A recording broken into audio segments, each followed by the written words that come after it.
Silence. It is so nice and quiet when we first go live today. Without music to begin, we are just jumping straight in to this fun conversation of building back better with NPC. Hello, Mr. NPC. Diving right into the currency. I Good enough. say, yeah, I say I'm live, but I'm waiting for it to show up live. Doc Michael's saying hi. There it is. We're officially live. We are official. Do you have a phone ringing, or is that something? Oh, he's. Oh, it's something in my house. Oh, I There's an think. alarm going off. Oh, okay. I don't know that I'm going to find it, though. Where is the alarm? Oh, dear. Okay, well, let's just ignore that. I'll find it later. It'll just be going off and driving me crazy for a long time. But tonight, we have decided we're both going to talk. I mean, we both usually talk, but, but tonight I have some sharing I'm going to do first. And, of course, you and I have similar experiences and discussions on that. What'll be fun is we're going to talk about Davos. I called it the Solomon Davos report in PC. Man, don't associate me with that gang. I got a reputation to The, mend now. the Great Reset is what we're going to talk about on the Solomon report for a little while tonight. And one of the first things I wanted to mention was, if anybody doesn't know, there's something called the WEF, which is the World Economic Forum, and at the head of the World Economic Forum is our favorite new name that I believe is a pretty new name I haven't heard much of until recently. But this 82-year-old man by the name of Klaus Schwab, who is a German engineer and economist, and he's the founder and executive chairman of the World Economic Forum. So he has been around for a very long time, but his name has become more well known in the recent months. Have you heard of him before? He kind of jumped into the scene recently. His his name does sound kind of familiar, but I don't have a I'm not a financial savvy dude, so I'm not sure. I think it's been like on TV or something maybe, or you know what I mean, like a he probably funded something or paid for a Yeah. commercial or something like that. Well, what he did was he said that we are going to have nothing and we're going to like it.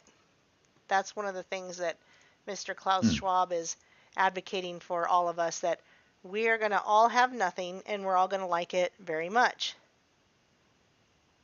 So in Davos, it's a 4-day conference in Switzerland, in the city of Davos, by the World Economic Forum. And I'm sure there's a different definition for it on Wikipedia, but my personal definition for it is where the elite meet to pretend to make plans to change the world for the better. And they're definitely not actually making plans to change the world for the better, as most of us know, just like when they all meet for their, what is that called, where they all meet with the owl? Oh, you mean Bohemian Grove? Mm-hmm. Yeah. So I think it's not secretive, obviously, but it's a similar elite meeting of just fancy minds that get to laugh over drinks about how they continue to prosper in the midst of all of our decline. I And know where I've heard it now. okay, where? NPR. Oh, you heard about Klaus Schwab on NPR. Good. They're I probably think he funds it. propping Yeah. him up. Most likely NPR is propping him up, but if people haven't watched this, I just shared the link for this 4.5 minute video. I shared it in the Discord and I told people give the thumbs down. I want you to see, which you've seen. You're looking at it right now, NPR. NPR. Ah, NPC. You said NPR. Now you got me thinking it. Yes, this 106. is. It's not you. 161,000 views to 1.1 thousand likes and 16,000 dislikes. So not only did they keep the like to dislike up, they allowed comments. And I don't know that there's one good comment. I won't read through them all because anyone can do this on their own, but I don't think there's one good comment on all the comments. And I wonder if that's part of the plan, is to make us think like we're getting somewhere because we can dislike this and have so much commenting and dislike for it. I already dislike it. So what I thought is we'd watch it a little bit, and while you guys could probably pick out a lot more stuff than me, I'll probably just kind of stop it where I picked things out. And if anyone hasn't seen this, I put the link in here. You're welcome to go dislike the video yourself, but it's very much in your face, so let's have a listen. Here we go. The pandemic has radically changed the world as we know it. Oh, I think I have it on fast mode. No, I don't. Okay. And the actions we take today as we work to recover will define our generation. Now is the time to think what history would say about this crisis. 2020 has been So there's a lot of really fancy, what would you call it, like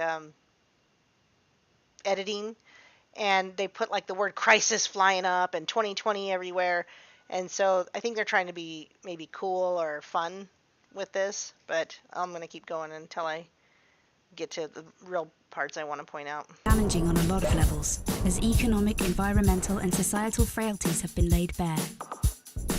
But it's also proved that when we need to, we can act rapidly and restructure our lives. We can, it says we can act rapidly and restructure our lives. It shows everybody putting on masks, the lady that got her first vaccination, and it says the word recovery. So, you know, I guess it's trying to pump us up and make us feel good about all the sheep things we've done, but let's keep going. Recovery from the pandemic is an opportunity. We can see rays of hope in the form of a vaccine, here. but there is no vaccine. And look at the word Full moon. vaccine everywhere. The wallpaper of vaccine. And you just got to hear what this guy has to say. I'll just go back and we'll start from here. Is an opportunity. We can see rays of hope in the form of a vaccine, but there is no vaccine for the planet. Nature needs a bailout. There is no vaccine for the planet. Nature needs a bailout, says Antonio Guterres of the UN, who is the UN Secretary General. So it went from all this black and white and vaccine, vaccine, vaccine all over the background, and now he's saying nature needs a bailout. Anything you want to say on that? Well, right after that, you see a controlled demolition of a building in a frame. That's kind of the Hope in the says it form of a all, doesn't it? vaccine, but there is no vaccine for the planet. Nature needs a bailout. I might have been a frame ahead. You don't want to go back to the status quo that you had before simply because it was the status quo that got us here. With everything falling apart. Yeah, so what he says there is you don't want to go back to the status quo that you had before because it was the status quo that got us here. So this is a great reset talk, new normal. And if people don't remember, this is what Yuri Bezmenov talked about, which I've made a video about, but Yuri Bezmenov has made a video about with G. Edward Griffin when he was interviewed in 1984. And I'm sure plenty of people have made videos about Yuri Bezmenov, but he talked about four main stages. First being destabilization, the second being first being demoralization. So demoralizing, that's like the 20-year plan. Destabilization, which is like the 2 to 5 year plan. Crisis and chaos, which is like the 2-month plan, and then they come in and normalize everything. And I think that's where we are, as we've been through the crisis and the chaos, and now this is normalization, the new normal, and they're using COVID for that. I would characterize it as an abusive relationship with our government. And we're just coming back for more.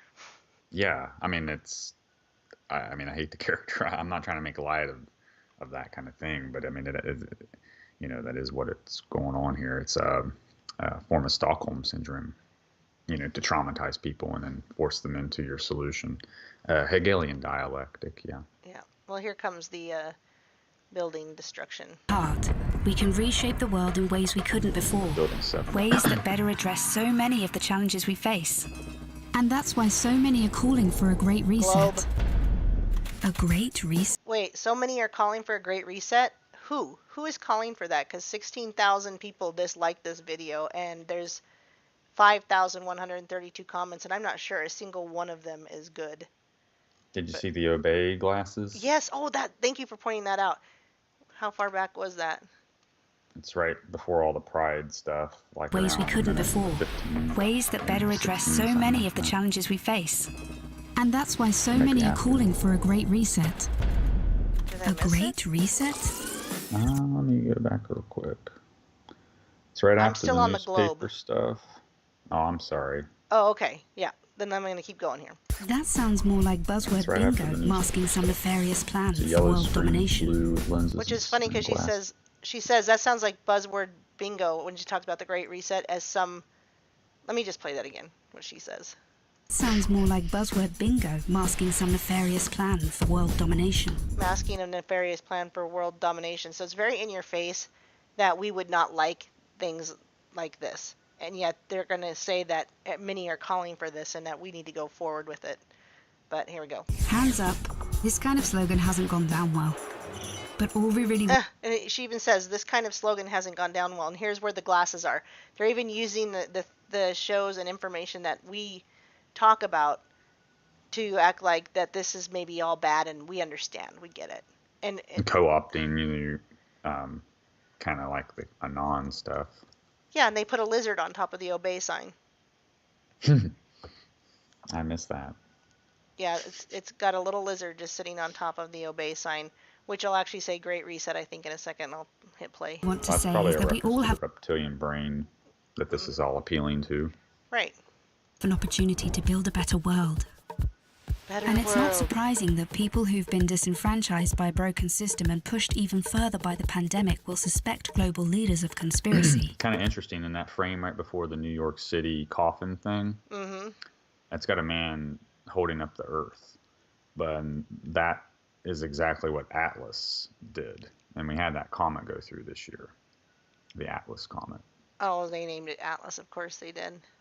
So that's just another thing I noticed there. And it talks about the disenfranchised people and how after COVID that it was not surprising that there would be some theories. Hold on. In other words, we didn't do a very good job, guys. So give us the benefit of the doubt here. Right. So we're on your side, conspiracy theorists, and yet 16,000 dislikes. Okay, I'm gonna hit play. System and pushed even further by the pandemic will suspect global leaders of conspiracy. But the world's not that simple. It's not that simple, she says. Every one of us has differing priorities, values, and ideas. That's part of why solutions are so hard to come by. And then so it's talking about solutions, and it's showing Black Lives Matter, Antifa, and everyone that wouldn't really be out here with solutions. And I don't know if this is true, but I saw that maybe BLM is getting a Nobel Peace Prize, and it's not satire. I don't know if that's really happening or not. All right, I'm going to press play. Why we all need to be involved in the decision-making. Because whether it's politicians, CEOs... And if you look at all these people that they show, it's like Putin, whatever. Al Gore. All the stars. Al Gore, Joe Biden, Bush, Greta, Ivanka Trump for some reason, and I don't know everybody else, but these aren't people necessarily I look up to. There's a lot of politicians in there. You got Christine Lagarde also from the IMF. Mm-hmm. Oh, wait, this one on the right was the Prime Minister of Australia with the dark hair. Oh, yeah, and then you got Germany there, too. And then, what's his face? Bono. I mean, what? Yeah, Really? well, of course. Okay. Which, by the way, he named his band U2, and that was kind of, I think it kind of connects to this alien spacecraft agenda, Space Force kind of stuff. I mean, he's standing right behind Ivanka, after all. How deep does the rabbit hole go? All right. Oh, she's somehow on. Look, she's the white hats. Come on. All right, hang on. I'm press play. Academics, activists, or you. We're all about getting people together, even those you may not like, to sit down at the table and develop. Oh, so we're going to get together and we're going to do things even that you may not like, and it shows account suspended on the phone. Even though you may not like some of these things, this is what's going to happen. All right, hit play. And then a wash of an orange screen. It's very... and develop solutions that work for all of us. But all of us. Utopia. We need enormous trust between the private sector and the public sector for this to actually work. It's not going to work because we don't trust them. Trust is hard to come by. It's time for people to work together. Trust is hard to come by, says the CEO of MasterCard. So it's time for us to work together for their agenda. Listen to each other and build this trust. Fake space. So we can move towards a better world. Agenda 21. And we really need one. Yeah. Because while the pandemic affects us all, it's clear it affects some more than others. They really did us a First great people who were courtesy hit by are the putting the names of all these people in there. It I really know. helps with research. I know. Oh, this poor nurse. She's working so hard. At least she's got coffee. people at the front, those who are vulnerable. It is those on the front line who take it first, and that is simply unacceptable. See, at the start of 2020, 1% of the world's population owned 44% of the wealth. And since the start of the pandemic, billionaires have increased theirs by They're more than admitting 25%. that 1% of the world owned 44% of the world, and that has just recently increased since the pandemic. And yet we're not supposed to ask why. That just is. Okay, I'm gonna hit play. Whilst 150 million people fell back into extreme poverty. On purpose. With climate change set to dwarf the damage caused by the pandemic, the Climate change is going to dwarf the damage by the pandemic. But this is just redistribution of wealth, which is exactly what they do during the normalization stage. They redistribute wealth. America is only been this free of a nation for a short amount of time, but the world has mostly been like that, where it's just an extreme poverty compared to just a few wealthy. And I think that's exactly where we're just heading back into, which is where they've been wanting us, because democracy just doesn't work unless you've got good, decent people doing it. And it's not happened for way too long. And so the Great Reset is going to be the normalization and redistribution of wealth back into a status of a little bit of wealthy people, and everybody else is sharing everything. Technically, democracy is what gets you into this mess, because we actually have a republic. Okay, so the republic only works if you have good people. Yeah. All right, I'm gonna press. And then they're showing all these disasters because they say climate change is going to dwarf the damage that the pandemic has caused. It's going to dwarf that. It's going to be so much bigger. So hang on. message from 2020 should be abundantly clear. It should be abundantly clear. Capitalism, as we know it, is dead. Capitalism is This dead. obsession Okay. that we have had with maximizing profits for shareholders alone has led to incredible inequality and a planetary emergency. Emergency, emergency, emergency.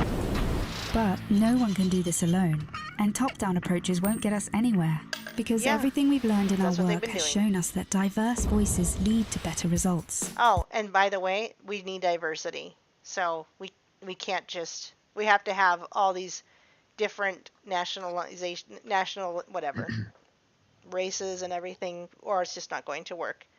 Oh, is that the yellow background? Yep. So they're saying Right, diversity is the only way to make this work. That is important, that frame, because you got quite a mix of folks there. So you got two. Oh man, this is too much, dude. All right, are you on this screen with the green And plants and the yellow background and all the people? It's for these reasons that the All forum right, so you got Prince William, And then Will and I then Am. Will I Am. Then in the middle you got eyeballs, with the dog, no less. Serious? Oh, yeah, with her Are we eyes on serious her here? jacket. Really? got Yeah, man. Zuckerberg And in then the the back. lightning bolts. Behold, I saw Lucifer fall from heaven as a We've bolt of got lightning. a Rockefeller, or is that this guy on the left? Is he one of the Rockefellers? Well, I mean, Except for I've the only top. been to dinner with him a couple Okay. times. I can't remember everybody. Well, he's well known.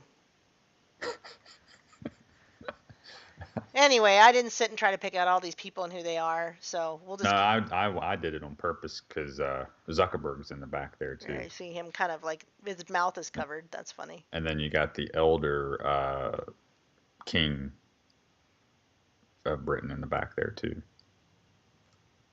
Can't remember his name. Just call him Dragon Dude. Dragon dude. All right, I'm gonna keep going. talks about Charles. something called stakeholder capitalism, which would shift businesses away from Oh, just that's who profit. I was thinking was the Rockefeller, but it's Prince Charles. No, he was King. You said it was her, not Prince Charles.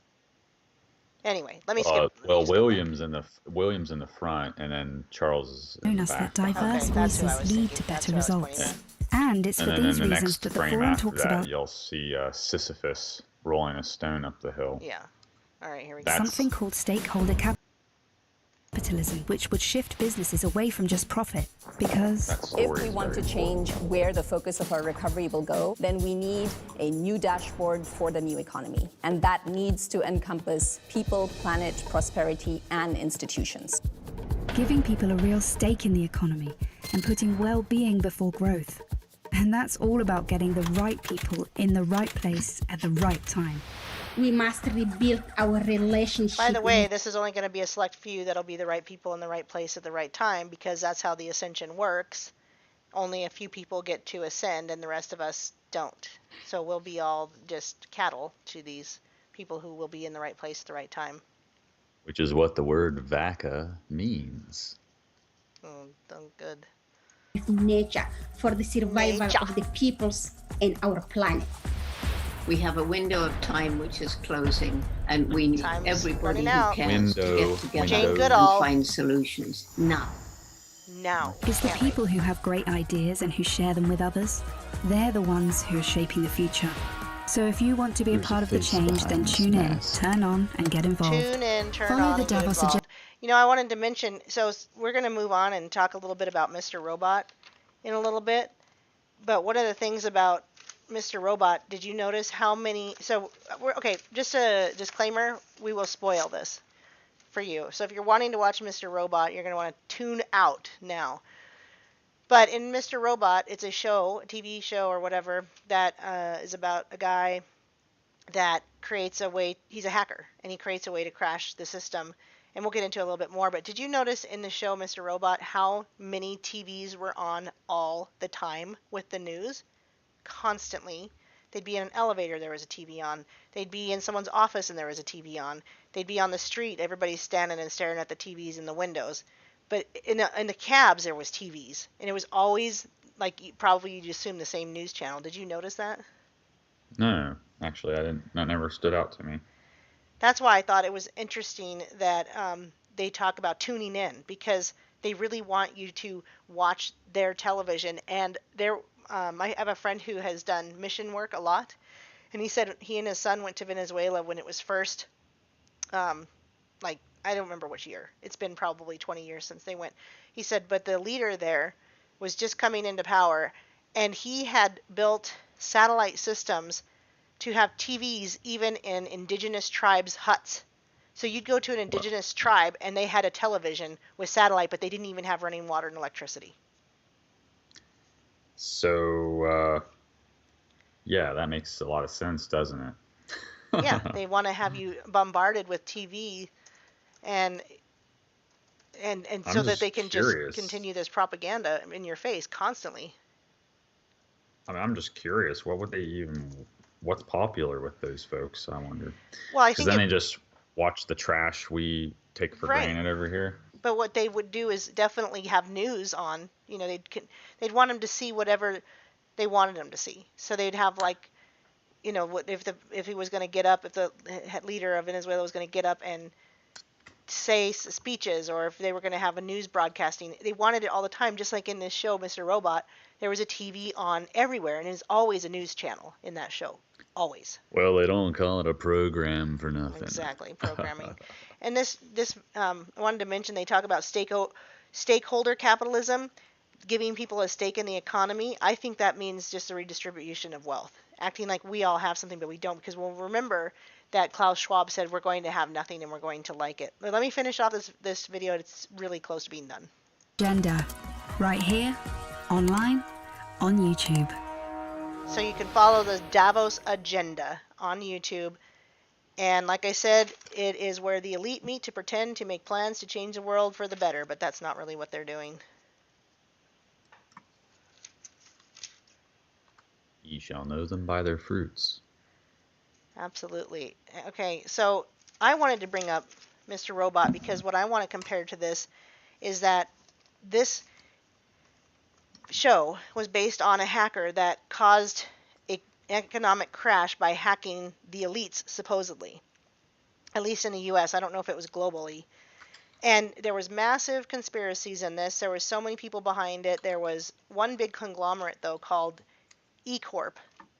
And E Corp was, I guess you'd say, like Microsoft or Apple. And when the basically specifically when this crash happens in the show, Mr. Robot, this economic crash, it turns out that it was completely allowed by the elite, and they make that point in the show, which I think is another slap in the face of truth, that we're not allowed to discuss, but but they make all these shows about. I mean, all these shows. There's so many different shows that talk about the truth, but we're not allowed to because I get shadow banned, or like last Friday they blocked our video, and I had to send people to Odyssey to watch it, which is fine, but I don't know if anyone... Oh, we had a video blocked? Yeah. What? It was either last week or the week before. Oh, the 18 that one, thing yeah. because of the shooting? Yeah, I didn't do that on purpose, of course. But still, that has been being shown all over. Anyway, we're getting shadow banned and blocked in a lot of ways, but these shows can show all that stuff. And so in this show, when they have this economic crash, what happens is they start this cryptocurrency, the conglomerate that they're trying to tear down. They're trying to destroy eCorp because it's the biggest conglomerate. But they come out with a cryptocurrency. And I've been telling you guys that you're going to have to learn a cryptocurrency because it's going to be a centralized one. And I know a lot of people are saying I'm not going to use that, but if you're working a job and paying bills and it's not the dollar anymore and it's a centralized cryptocurrency, you're going to have to learn a wallet and the QR codes and everything to get to your money, or you can't get to it. Currency. It's not money. It's not real money. It's not a store of value. And so, interestingly enough, this conglomerate saves itself by creating this cryptocurrency that everyone can use because the dollar crashes in this show. Absolutely crashes. Your debit cards become worthless. You can't get money out of an ATM, but it apparently seems worthless. Yeah, and it's called F Society, right? Anyway, the actors are probably interesting too because you remember Mally Ramick? He was who was it? It was the Home Alone kid, I think, that said Rami Malek eats babies on Twitter. Oh, it's not a good thing to be known for.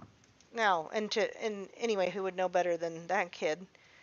But so they create the cryptocurrency, and everyone has to use it. And I tried to show it, but I couldn't. It kept getting blocked. Anytime I'd upload and I tried to show it by just clicking through it and not having the sound, and my video was still blocked. So I can't show anything from Mr. Robot. But they talk about how you can use this eCoin, and it's as good as it's money now everywhere you go. They accept it, and that's what saves the company. But that's just a small part of what I wanted to mention because it gets into the truth of the cryptocurrency. But another thing is like it was an allowed great reset in a way. The elites let it happen so that they could push forward this agenda that they were trying to do anyway, but it made it happen a lot faster, which is exactly what they're doing with COVID. It's certainly making it happen much, much faster with AI technology. It's not just that. They're doing it with political movements too. If you look at what happened on the 6th, that's the same thing.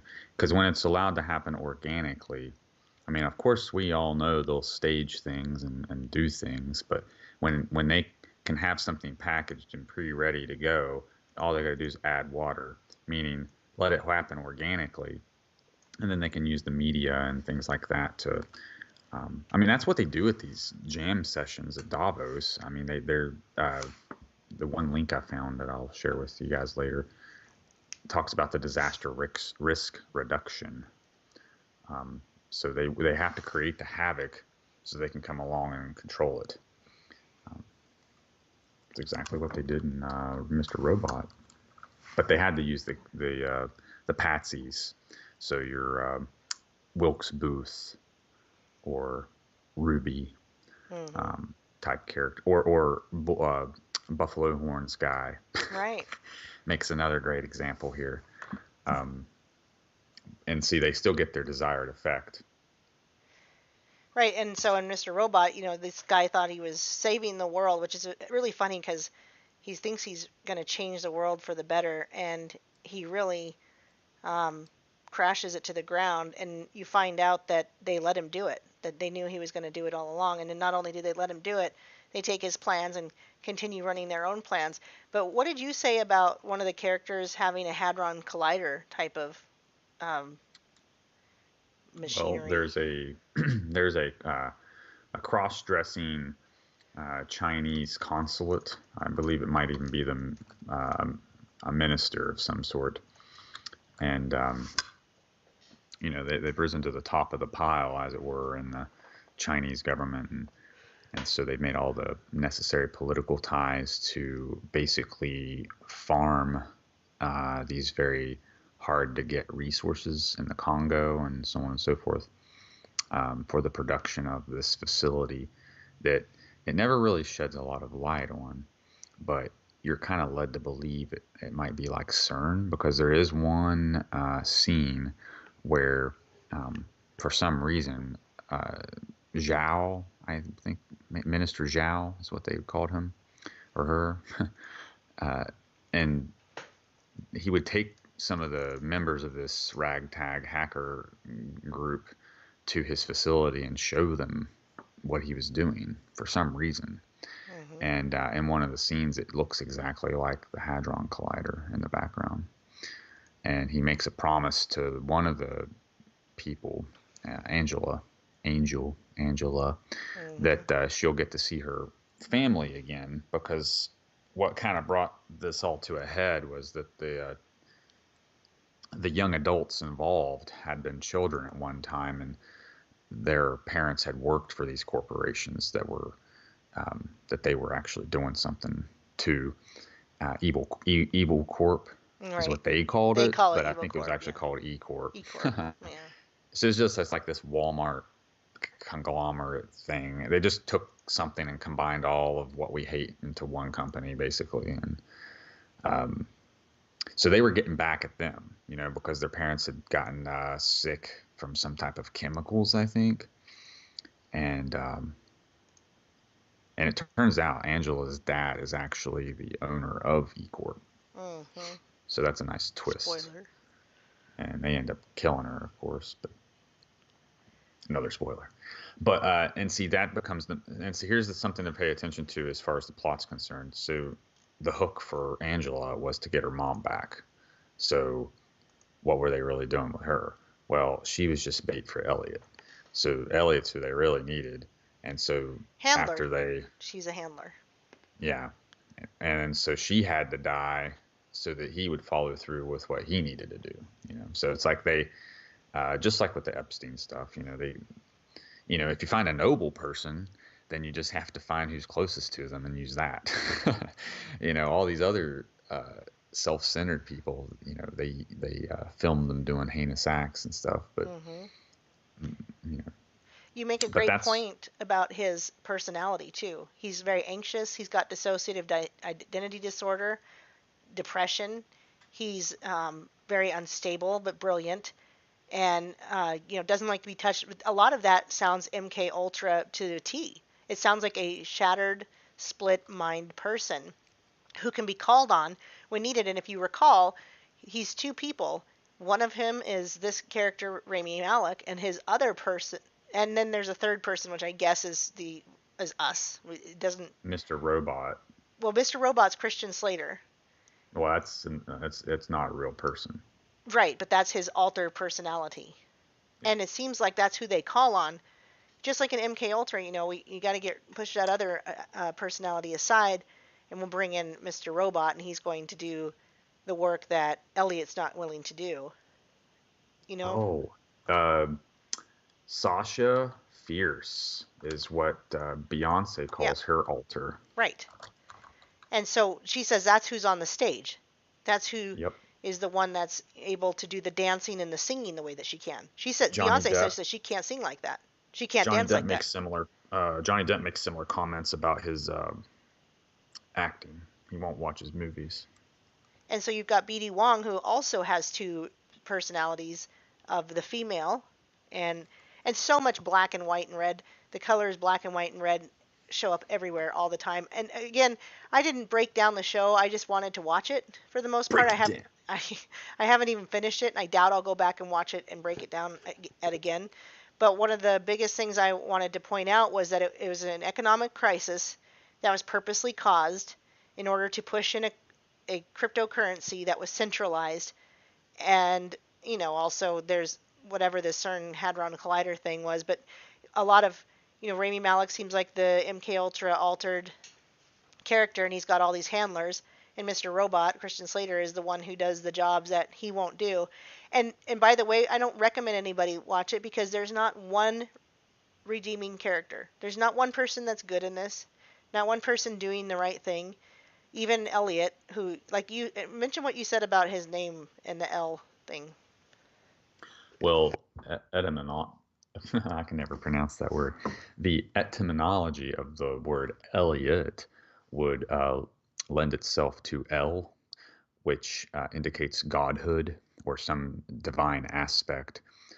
Even if they're just honing in on his idiot savant ability of hacking, it's still trying to say that his level is some godhood, tier quality of skill, or otherwise they would have just found somebody else. They needed him, so he is the L, and so if you don't think that's true, well, look at some of the other shows, and like Stranger Things, for instance, and in that you have L11, which of course 9/11 is a ritual that they already hold dear, but which we'll kind of get into that in a little while when we start talking about the holiday, because the time of Sukkot is that time of Leviathan.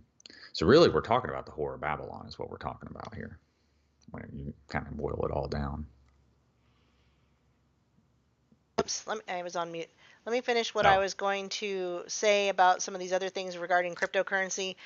This group called Uphold, or some kind of there's some kind of API wallet cryptocurrency company. They've come up. Well, I don't know that they came up with it, but they're introducing the world's first tradable carbon token, which is the Universal Carbon UPCO2 coin. The Universal Carbon is the world's first tradable carbon token on a public blockchain. When you buy it, you make the world a cleaner place by supporting the sustainable preservation of the world's rainforests. Oh, good for you. It's issued by the Universal Protocol Alliance, and it democratizes access to the most important new asset class of our generation. 90% of millennials now cite impact investing as their top strategy, with climate change as the most important theme. Okay. For the very first time, UPCO2 allows people to buy, hold, and sell tokenized carbon credits. You can also burn credits to offset your carbon footprint. Each UPCO2 token is backed one to one by a carbon credit representing 1 year ton of CO2 averted by a certified REDD plus rainforest project. I'm not sure what that is, but whatever. When you buy UPCO2, your transaction will be validated, secured, and certified by the UP Alliance, which include leading blockchain companies such as Ledger, Uphold, Infinigold, Bittrex Global, and CertiK. I'm not that into Bitcoin, or I'm sorry, I'm not into Bitcoin at all. Not enough into cryptocurrency to recognize those companies. But this says, why the UPCO2? Powerful macroeconomic forces underpin the voluntary carbon credit market and could drive up prices significantly as more countries introduce emission control regimes, forcing companies to compensate for pollution. So this is more emission control, more emission tax. So it says, furthermore, a growing number of firms and individuals are choosing to offset their carbon footprints voluntarily before they're forced to pay for it, I guess. Integrating environmental assets into portfolios has also proved successful for some institutional investors seeking social benefits, social credit score, as well as increased returns. This will make you look better. The UPCO2 token allows virtually anyone to participate in the growing trend. According to World Bank in 2020, humanity compensates for just 22% of global emissions through the purchase and retirement of carbon credits, and yet the portion of countries operating regulated carbon markets has risen from 40% of global GDP in 2016 to 70% in 2020. The result is a wall of demand that may far outstrip the production of new carbon credits, which is choked by the slow and expensive process of voluntary carbon project certification. So they will have to force this. UPCO2 is transparently minted and substantiated on public blockchain. You can see the assets and the liabilities underpinning the token in real time, blah, blah, blah. Key facts, can be bought and held as an investment as well as burnt to offset a carbon footprint. I thought it said somewhere that it uses less energy than Bitcoin. I didn't see that. I thought it said that in here because I thought that was one of the things that people would like about it, was that it uses less energy then, because remember you talked about the amount of energy for coins like Ethereum and Bitcoin. Oh yeah, it's not sustainable whatsoever. So it would necessitate the need to develop some other type of energy source, which is where this Black Mirror stuff kind of gets creepy, because they had to actually run on treadmills to generate electricity instead of burning carbon, right? Right. And I even shared another link. I was just searching while you were talking. Microsoft released an article about their carbon footprint emissions being decreased by like some ridiculous amount, when they probably don't even produce anything carbon related in the 6% last year. Like, what are they even producing? Everything you can download from them now. You don't even get the discs anymore. But this carbon tax thing with the Green New Deal, and when you were talking about the carbon credits and all, and the footprint, and I just couldn't help but think of that carbon tax. And then, of course, the carbon atom has 6 electrons, 6 neutrons, and 6 protons within it. Kind of reminds me of the COVID vaccine cube that they had. That was what was the dimensions of that? 6 by 6 by 6 as well. For which? The mobile vaccine factories they were making. We covered that a few weeks back. Oh yes, yes, that's right. They were in a 6 by 6 by 6 foot cube, which is really odd, like because carbon cube. People could be taller than 6 feet, and how are they gonna? It was very odd. Oh, somebody's asking about the name of the coin. Was that a carbon coin? I don't know if he's asking about mine, because I mentioned that I am doing a coin as well. But this one in the article, just in case he was asking about that, is the universal carbon token. The one that I'm into is from this World Crypto Life, is called the IMC coin, and it sells at 20 cents a coin if you become a member with this company, World Crypto Life. So I don't know that it's only their coin, but it sells at 45 cents a coin. But they keep it stable because they hold it for 6 months. So instead of letting people just pump and dump, they hold the coin, and then you can sell it in 6 months. So it's kind of like if somebody joined 7K Metals and they said, oh, if you get started today, we'll sell gold to you at $1,400 an ounce, but you can't sell it, at $2,000 for 6 months, because we're selling it at $2,000 to everybody else. That would undermine the price, right? That would undermine the value, the price value, not the actual value of gold, because gold's value is inherent in its infinite, it's finity. It is finite, actually. But value can be infinite. Yes. Because it's whatever you put on it. Kind of reminded me of the GameStop stocks shorts. Yes, we should talk about that. That was going on. Because what you're explaining there almost kind of sounds like what Robinhood is doing to those folks. They're like, hey, you figured out the game, the rules of the game. I'm sorry, we gotta. Isn't that something? If anyone doesn't know, there's a Reddit forum, and it was called, it doesn't matter, I can't remember what it was called. Well, it's down now. You're not gonna It's find down it. now. So it was like Wall Street Bets is what it was called. That's what and Wall Street Bets saw that they were short selling stock for GameStop, and they decided to tell everybody in this forum to go buy stock, and so they actually put a company out of business doing this, because it raised the price so incredibly much, and that all these people that had done the short buy, which means they borrowed the stock to sell it at a price, and then they bet that it would go down. Do that. Like, how That's rich what do you have to be to borrow something? It's just gambling. The stock market is pure gambling, but not and so Robinhood was created supposedly, right, for the little guy to do stocks and trades and everything like that. And yet it shut down as soon as these people did this. They said, oh, we can't buy anymore. They're not going to let that go up anymore because it's already causing such a problem. So let's just sell it, though. You can sell it, but who? Yeah, I know. Who would buy it you at can't that buy price? Anymore, right? So well, the only people that are going to buy it are the people that need to. Mm-hmm. The hedge fund. what it's going to, they're still going to just put them out millions. In fact, like I said, I put it one particular. It's in billions. Billions, it's that's like right, 2 billions. billion. Which is great because, by the way, that they might try to short the silver market, and the way they might do that is because of the futures, not in the paper silver market. And so if they can do that, tangible silver is going to go up in value significantly. And I've been telling you guys, if you don't have it now, start. Get in with me or get in with NPC. He's all signed up. He's buying his gold and silver. Sign up with one of us and get on this, because we've been talking about it for years that nobody should be bummed that the price of silver is low. Nobody should have ever been bummed that the price of silver went down to $14 an ounce. They should have been like, this is the time to buy. Buy, and get as much silver. Because, and I'll tell you one more time, people think that this business is a Ponzi scheme, but I own my gold and silver, and when they pay me, I get that cash. I'm not waiting, holding out to get money only to find out they're passing it around because a bunch of investors had to come in before they could pay me. I get paid. I get my gold and silver physically. And so the Ponzi scheme is the bank.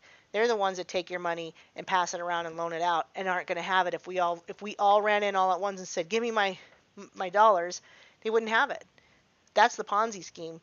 Here with this company, you get your gold and silver, so we don't have to rush in and go, give me my gold and silver, because we've already got it shipped to us 3 days. So this is something to get in on. I wanted to mention, since we were talking about the Chinese stuff with Mr. Robot, that at the Davos World Economic Forum, China's president Xi warned Davos WEF against a new Cold War. So I was just going to read. It says in the synopsis, in a swipe at moves targeting China launched by previous U.S. administration under President Donald Trump, Xi said confrontation will always end up harming every nation's interest and sacrificing people's welfare. So what I think is happening, and I can read the article if you guys want, but what I think is happening is we had Donald Trump that was battling the AI technology war. He was trying to defeat, he wants to win. He wants to be a winner at everything. I think he was trying to win the AI war, and he was going to use COVID just as much as anyone else. I mean, Operation Warp Speed was his baby, to implement AI technology here faster than they, and try to surge ahead of China. Now, I could be wrong, but I think he's saying this because we know that Biden's going to get into bed with him, and they're going to do things together. And it seems like China will move ahead with Biden. And I wanted to give you guys a couple of quotes that Charles Schwab recently gave us. Charles Schwab. What's his name? Klaus Schwab. Klaus. Let me find the quotes. He gave us a couple of nice new quotes that I found very interesting. He says, China is the way forward. China's way forward will shape our global future. And so, he's the head of the World Economic Forum, and he's saying China is the way to do it. And China's saying we're going to have a new Cold War if we don't do it our way. And also, Klaus Schwab had a nice quote for y'all. He said, if not everyone is vaccinated, then no one is safe. So everyone must be vaccinated, or no one will be safe. And so anyway, that's what I think is talking about. I think Donald Trump actually was trying to battle against Xi to try to defeat or get ahead of the AI game. But I think Biden will just play along. I have one last article I want to mention, then we're going to turn it over completely back to you with my little input here and there.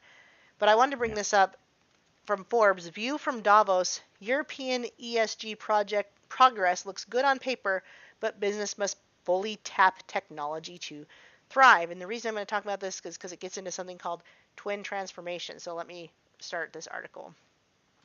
It can take a crisis to consolidate a consensus, something that has become increasingly evident as we emerge from the COVID-19 pandemic.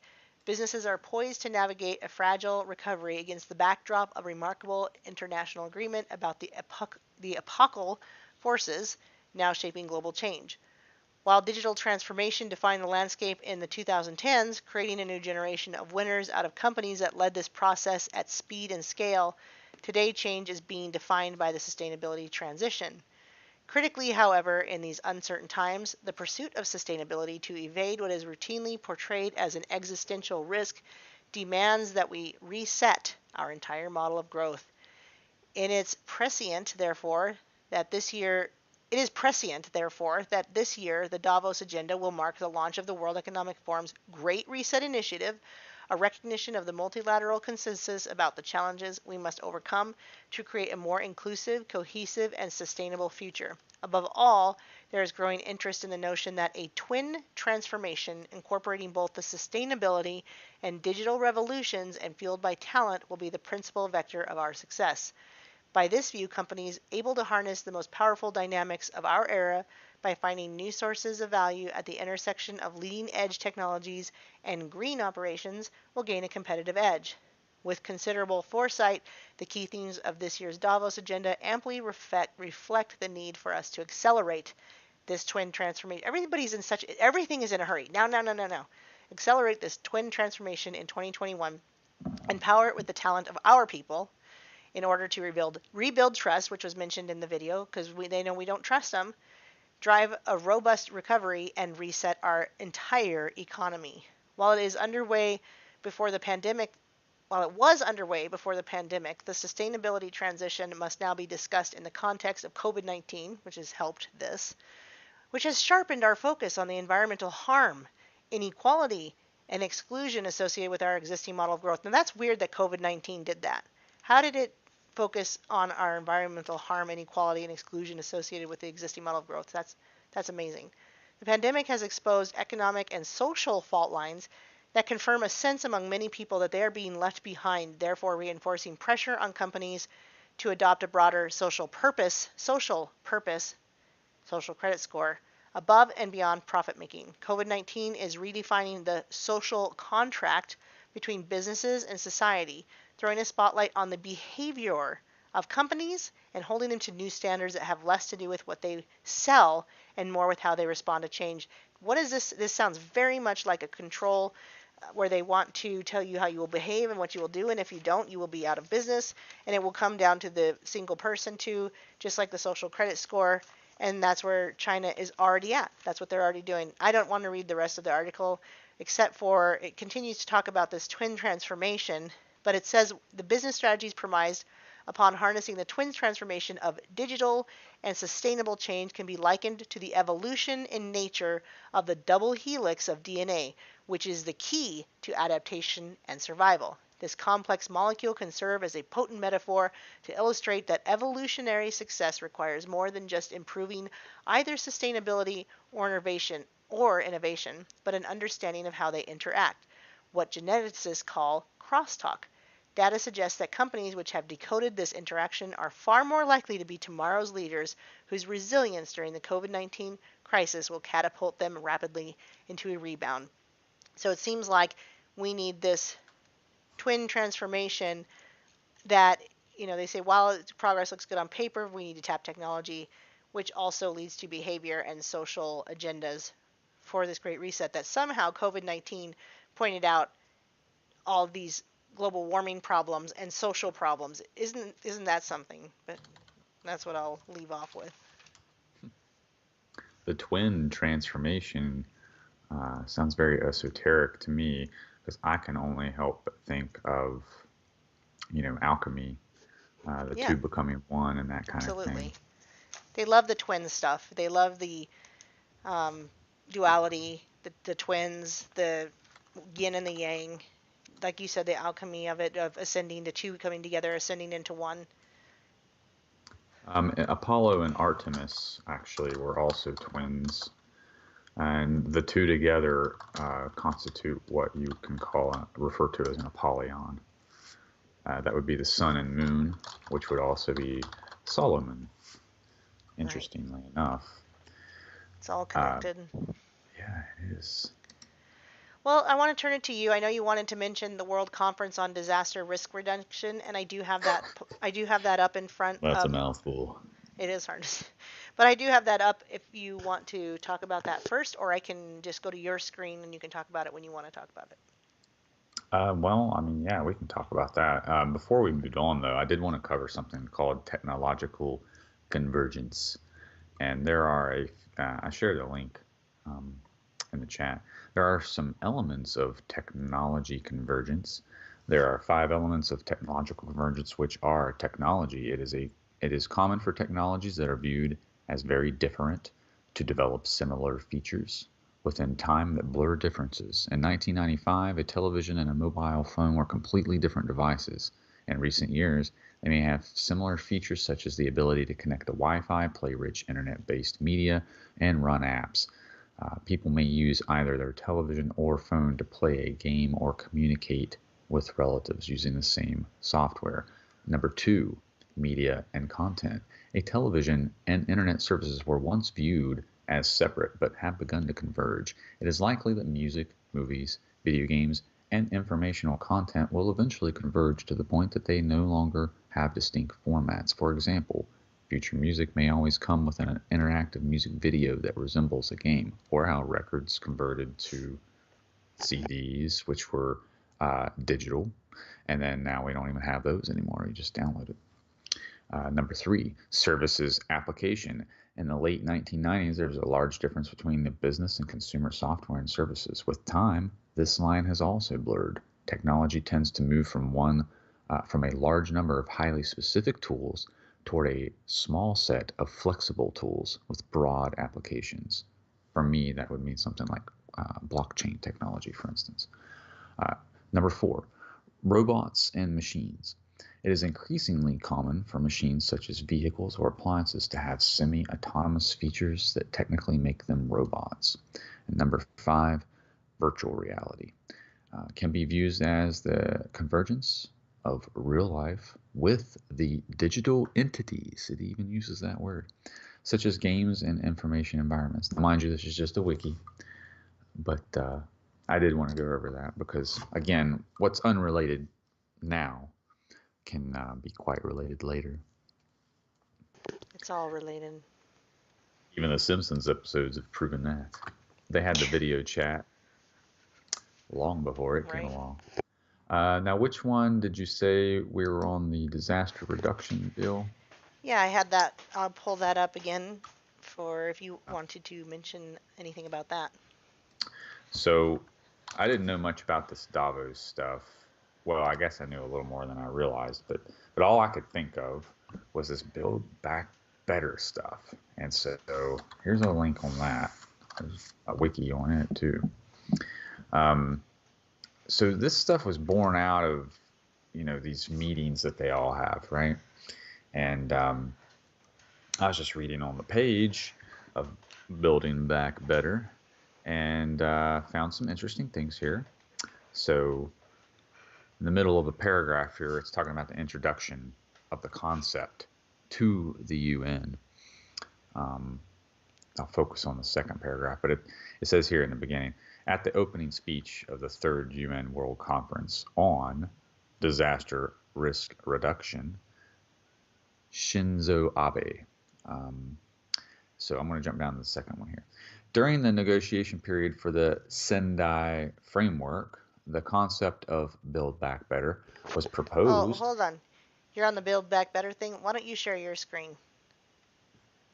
Oh, I'm so sorry. Because I was on the World Conference on Disaster. Well, I'm going to that one in a moment, actually. Okay, just share your screen so I can see what you're doing. Yeah. Please.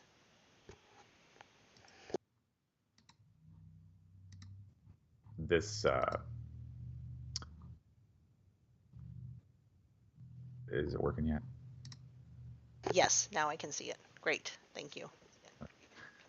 So I'm going to be focusing on this middle paragraph here. Now, the reason that they mentioned Sendai here, that this is what gets into the World Conference on Disaster Risk Reduction. So we'll talk about that in a second. So anyway, let me finish reading this. During the negotiation period for the Sendai framework, the concept of, quote, Build Back Better was proposed by the Japanese delegation as a holistic concept which states, quote, the principle of Build Back Better is generally understood to use the disaster as a trigger to create more resilient nations and societies than before. This was through the implementation of well-balanced disaster risk reduction measures, including physical restoration of infrastructure, revitalization of livelihood and economy and industry, and the restoration of local culture and environment, end quote.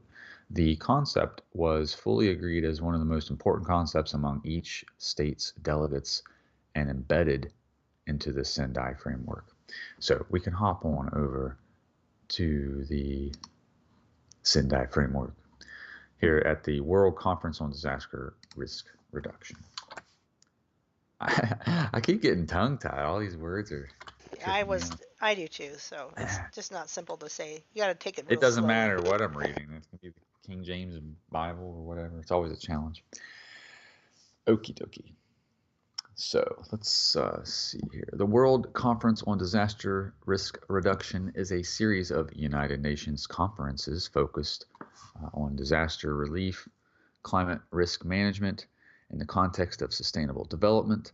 The World Conference has been convened 3 times, with each edition to date having been hosted by Japan in Yokohama in '94, so this goes pretty far back, Kobe in 2005, pardon me if I'm not pronouncing these correctly, and Sendai in 2015.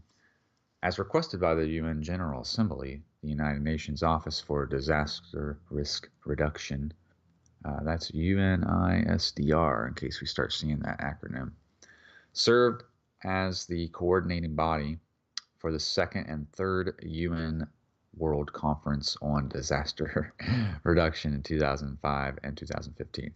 I'm just curious, how do they think they're going to reduce disasters? I mean, reducing you could just population. Stop war and pretty much stop a lot of them.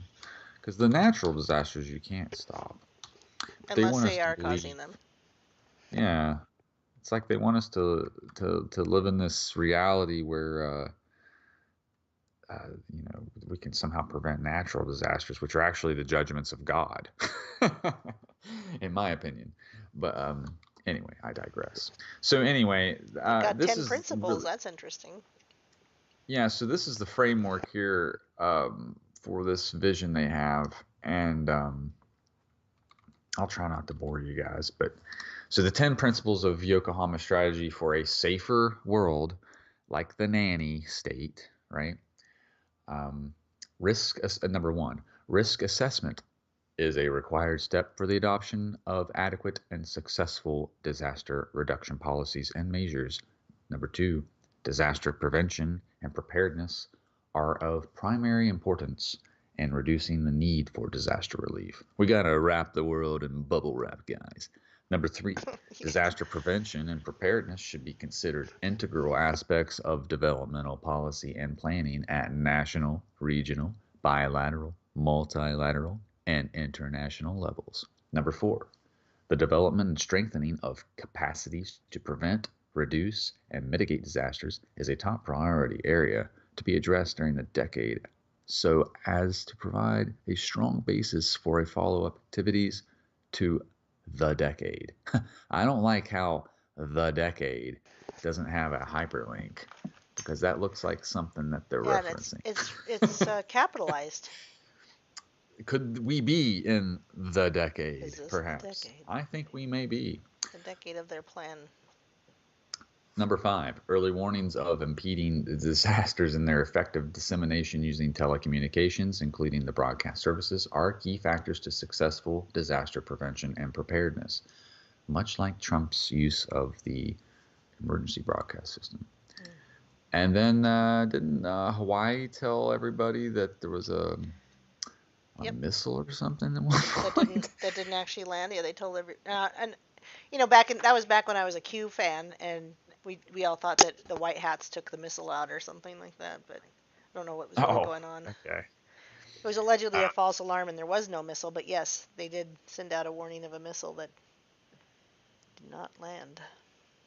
Oh yeah, it's interesting that you mentioned that, because when you mentioned the Anon stuff, it made me think of the Dark Army from Mr. Robot.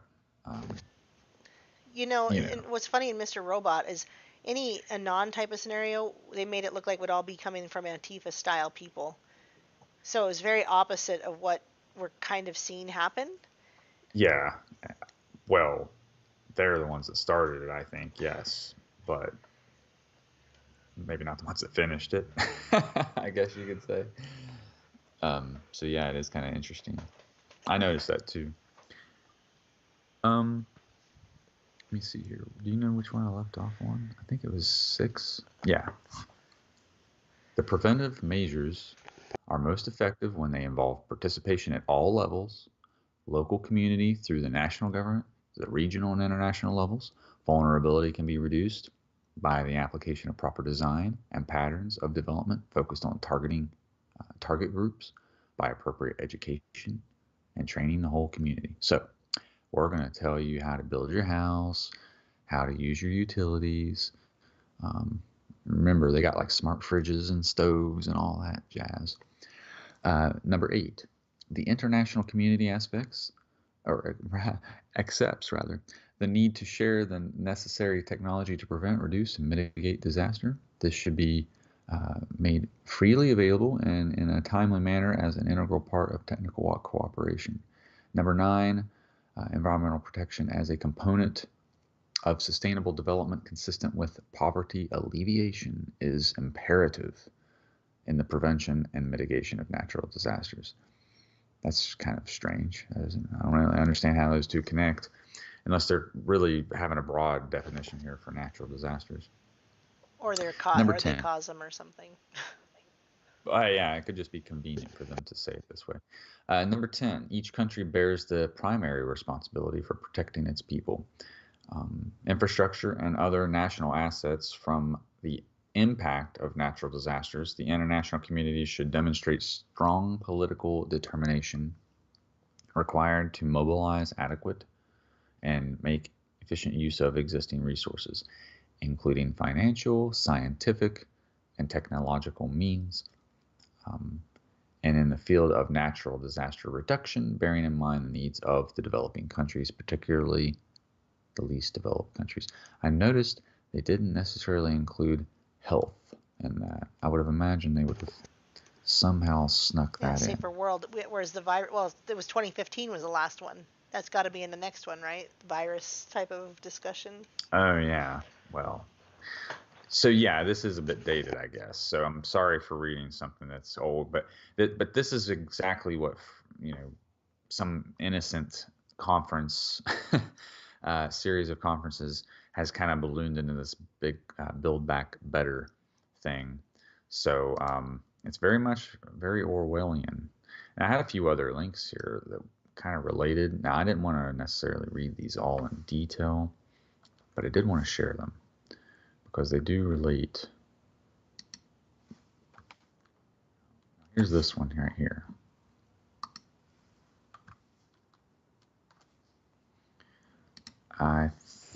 Transformation. Twin transformation? I thought that I'd already highlighted the part I wanted. Oh, yeah. So they're in this article talking about, the nations they were citing a moment ago. They're trying to cite all these stories of how what they're doing is actually helping these countries, right? And so, here it is. For us, an important element was aligning with the UN Global Compact's business principles, operating in ways that, at a minimum, meet fundamental responsibilities in the areas of human rights, labor, environment, and anti-corruption. Well, they should definitely pay the president a visit. And the 17 Sustainable Development Goals. Well, what do you know? 17. They have to have that many. The UN's blueprint to achieve a better future for all. So that's the part I wanted to read on that one. And Boris Johnson has been using this phrase a lot. Build Back Better is actually a United Nations invented phrase, and what it actually means is more world government, more green taxes and regulation, more expensive energy, more identity politics, more corporatism, and of course, less freedom and entrepreneurialism. I mean, they pretty much wrecked the economy already worldwide, wouldn't you agree? So let me share this one too, because you can watch our dear friend Boris, who also refers to the vaccine as what, Aaron? He calls it He calls it salvation. Oh gosh, yes. It is God itself. In fact, Their God. I was a little bit alarmed DNA. at how much that was in the news. I guess we could just do a really quick search just to kind of show it. Let me see. COVID-19 vaccine. Salvation.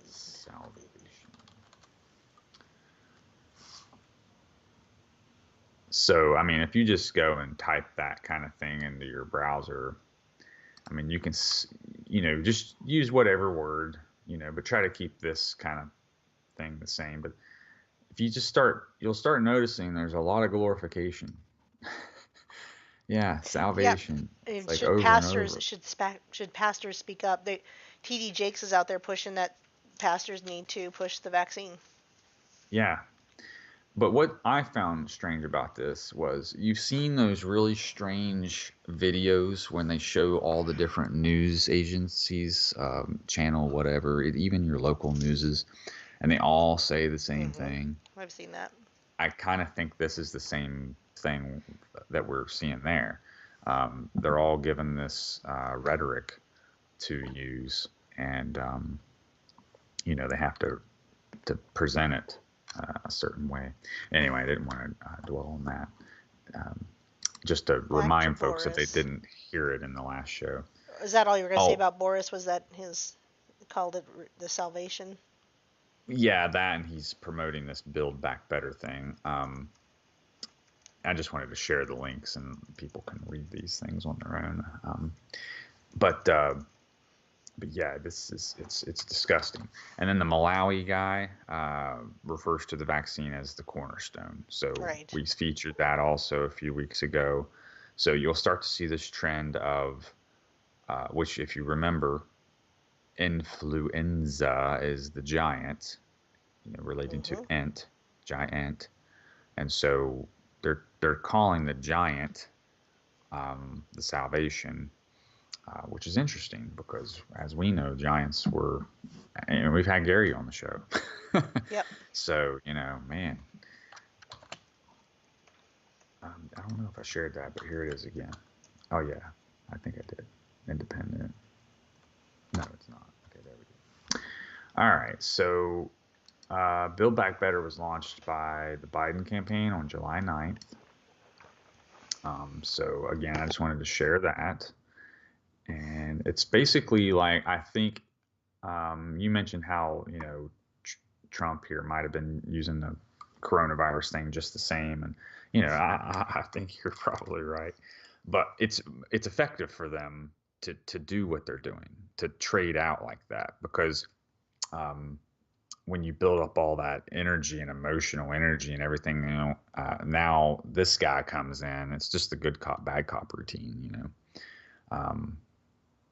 and he's supposed to be the good cop, and the first thing he does is come in and do all the things that Trump would have never been allowed to do. Right. Because he would have been a dictator, right? Yep. So anyway, I just wanted to share how this was kind of laying the foundation for what we end up seeing, because I don't trust any of them, by the way. Okay, and then there's a few more. No, I think that was it on the Build Back Better stuff. So the other thing I was going to talk about was the holiday for this Sabbath. And this lovely picture here is depicting what some might call the world tree, or Axis Mundi. So, but you see here, it's just all the different heaven and earth, and all these things are represented. I see lightning, so we're gonna get, and go back. Yeah, this one down here. Lightning and a pyramid and an eye. Maybe not a pyramid, but a triangle for sure. They represent different forces in the universe, and the fruits of the spirit, and things of that nature. Timothy says it looks phallic, and I thought so too. Just so you know, but Timothy, I thought. Well, I'm not trying to be overtly phallic. I'm sorry if I offended. No, anybody. You didn't draw it. We're not. But offended. we are going to talk about seeds, So maybe it's I supposed guess you can let your imagination wander if you like. Maybe it's supposed to. Maybe they did it on purpose. So we're going to talk about the 15th of Shavat, or otherwise known as Tu Shavat. So really, this is the name of the holiday, and this is just referring to the day. So Tub just means 15. So will this be the 15th of February? Well. Oh no. Yeah, Thursday, we're using January a different 28th. Here. Yeah, so basically it was yesterday. Okay. And so this is known as, almost forgot to share the link. And it was incidental, of course, that you wanted to talk about the machinations of the Whore of Babylon, because this kind of relates to that, but it'll take a few moments to get there. So it's all connected. The link, yes, indeed. Each link will form a chain. Right. So this article here is something I showed from the last week or two, and I just wanted to use this one again since it was familiar. So the 15th of Shavat, the new year for trees. So why is this important? Well, because we're in the dead of winter. Why are you talking about new trees, huh? So we know that Christ refers to our departure. He says, pray that your departure not be in the winter, right? Or on the Sabbath. Well, they started the vaccine on the Hanukkah, right? And then here yet is another lesser known holiday that he could have been referencing. I mean, we never know what he could have been really meaning. So I started getting into all these different holidays, some of the lesser known ones. And so that's why I wanted to read about this one tonight. And it's what's also strange is that when you start reading about these and looking into them, you'll find other people that do the same. And then it's really fun to compare those findings, because usually you won't find anybody talking about everything that the other person talked about. So, pollinating fruit, is how I like to think of it. So anyway, let's read this here. The 15th of Shavat on the Jewish calendar, celebrated this year on Thursday, January 28th, 2021, is the day that marks the beginning of the new year for trees, commonly known as Tu B'Shvat. This day marks the season in which the earliest blooming trees in the land of Israel emerged from their winter sleep and began a new fruit-bearing cycle. So, we mark the 15th of Shavat by eating fruit, particularly from the kinds that are singled out by the Torah and its praise of the bounty of the Holy Land, such as grapes, figs, pomegranates, olives, and dates. Man, I just had some grapes last night. I eat dates frequently. I got 2 pomegranates in the fridge. Dates. I have dates some olives. So good. I'm going to have a lot of fun after the stream's over, Yes, that does sound delicious. On this day, we remember that, quote, a man is a tree of the field. Man, I haven't found that one yet. Deuteronomy 20:19. And reflect on the lessons we can derive from our botanical analog. Now, if you recall, the root prime word for tree is etz. And so you can take that back to Atesh. Atesh. April says, interestingly, those are the fruits that were used to decorate Solomon's temple. Yeah, no coincidence, right? That's why I love to study these feast days, because it really does illuminate.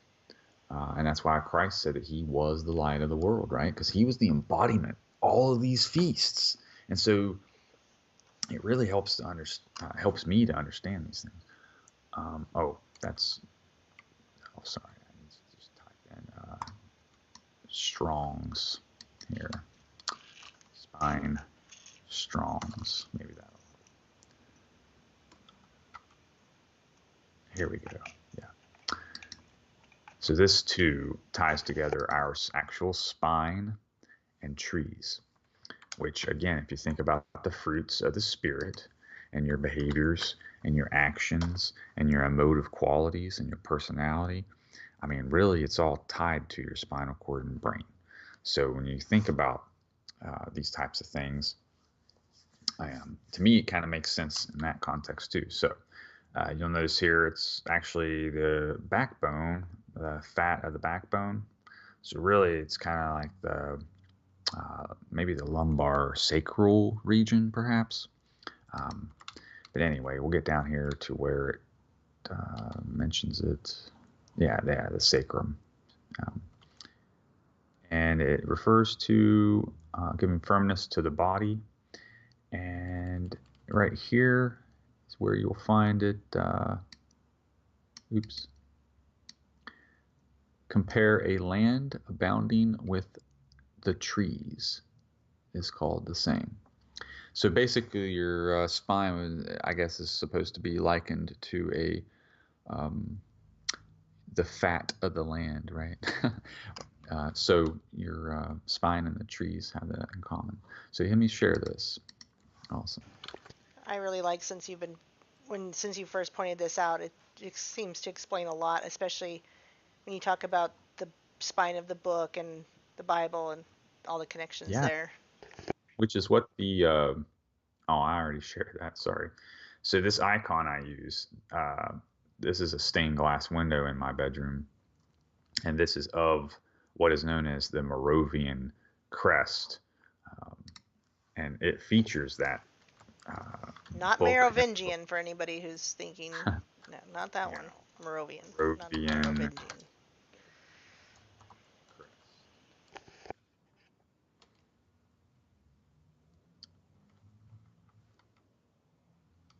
So this should be it right here. Yeah. Our Lamb has conquered. Let us follow him. So you'll see a lot of different stylized versions of this. The one that was used for this stained glass here actually depicts the Lamb standing upon a book with 7 seals attached to the spine of the book. And of course, you'll find a reference to 7 seals and 7 chakras and things like that also being associated with the spine. So I was kind of hoping to find a picture of the lamb with the book. Other times you'll find the lamb on a stump, which then is interesting because that would refer to the prophecy in Isaiah 11. So very interesting stuff here, which again, stump would be another reference to this lumbar, sacral, your trunk, right? Oh, it's too much sometimes. Okay, so we mark the 15th of Shavat. Excuse me, I already read that part. And reflect on the lessons we can derive from our botanical analogs, it says. And actually, that was it. So this was very brief. This would be one of the, if anyone's saying, how do I celebrate the feast days? This might be the first and easiest. Eat a bunch of fruit. Eat some fruit. Figs, grapes, pomegranates, olives, and dates. Which is interesting because from my perspective, I've thought a lot about this. And I think the reason that, if you eat a bunch of fruit, especially varied fruits, you're getting a large degree of nutrients from the dense fruits themselves, containing all of these micronutrients that you would really need to have proper DNA replication, properly forming organs, et cetera, et cetera.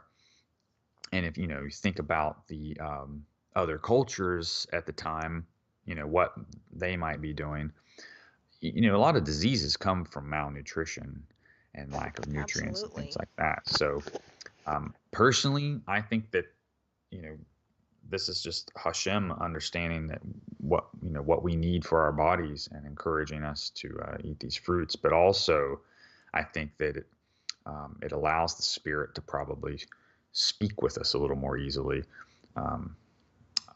I guess if it makes sense, maybe if you think of us like an antenna, if you're doing what he says, like keeping his laws and, eating fruit and things like that, I don't know. I just kind of see it as eventually you're going to be doing all the things he wants you to do. And, you kind of get it. Like he just starts talking to you. April mentions something that sounds pretty cool. She says, have you heard of Days United? They are a company that does boxes for Jewish holidays. It comes with explanation and crafts. It can be modified to focus on Christ. I have not heard of that. What is it called again? She Where is it at? Days United. Have you heard of Days United? Check the pin thing. It's like you can't in Discord. No, I have not. Can you put a link in the chat or something? Yeah, April, if you have a link, that'd be super. Or I could try searching for it, I guess. Yeah, Days United. Days United. And let me put a link to Discord so that people will join that if they haven't already. It's really quite a good place for us to share this kind of research and information. So, okay, I get it. So this is like those themed boxes of things you can get, but this is for like Jewish holidays. That's very interesting. Well, I need a ram's horn. So do they have a box for that one? They might. Sounds like it'd be a craft though, not an actual horn, right?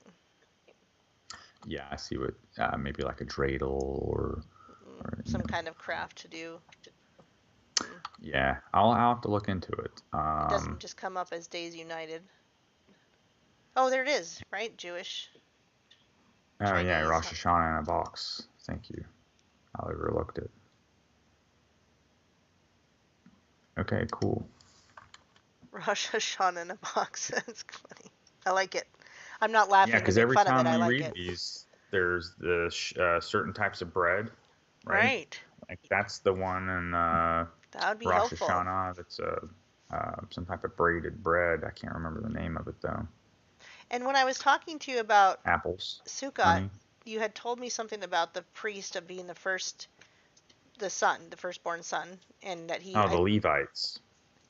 He had some job or something to do in Sukkot. I thought it was to either to bake the bread or to throw it in the fire or both. I couldn't remember. Yeah. Sorry, I've been busy this week. I meant to get back to you. So as I can recall, I think that's in Deuteronomy. Deuteronomy. Maybe if I'm lucky, this will be the one. Nope. That's okay. Hold on a second. No, actually, it is in Deuteronomy. I'm pretty sure. Let me try looking for it real quick. Okay. It's an ephah, I think, is what it is. The oily cake or whatever. I'm pretty sure that's what it's called. And see, this thing's supposed to represent sin. So like when you take leaven out, and so for instance, when Passover comes up, we're going to have Passover in the springs. You're not allowed to have any leaven in your house or in your possession, actually. And because a little bit of leaven can spoil the entire loaf, right? Mm-hmm. Well, in some cases, you'll see that some of these focus on some dough, as it were, without any oil. And then you'll have some, in some cases, that you'll have oil. So, and whether it's anointed or not. And so let's click on this real quick and see if it shows us where it is in Deuteronomy.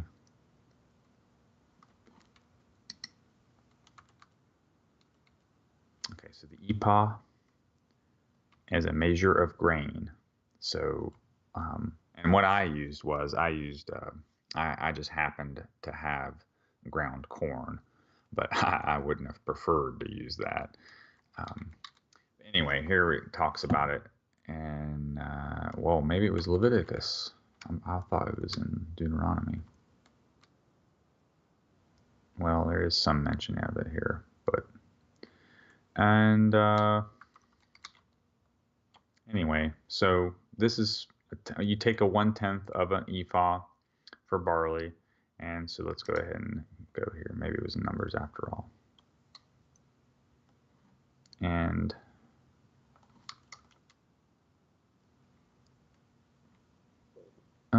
the priest, yeah, this guy here, is who would be the Levite, I guess your firstborn.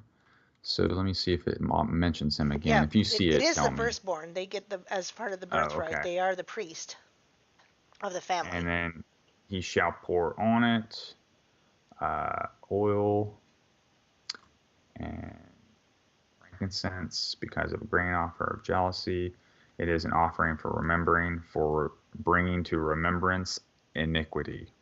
So the anointing of the ephah is to have that remembrance of iniquity. And we learn in Zechariah whenever the stone with 7 eyes is used to measure.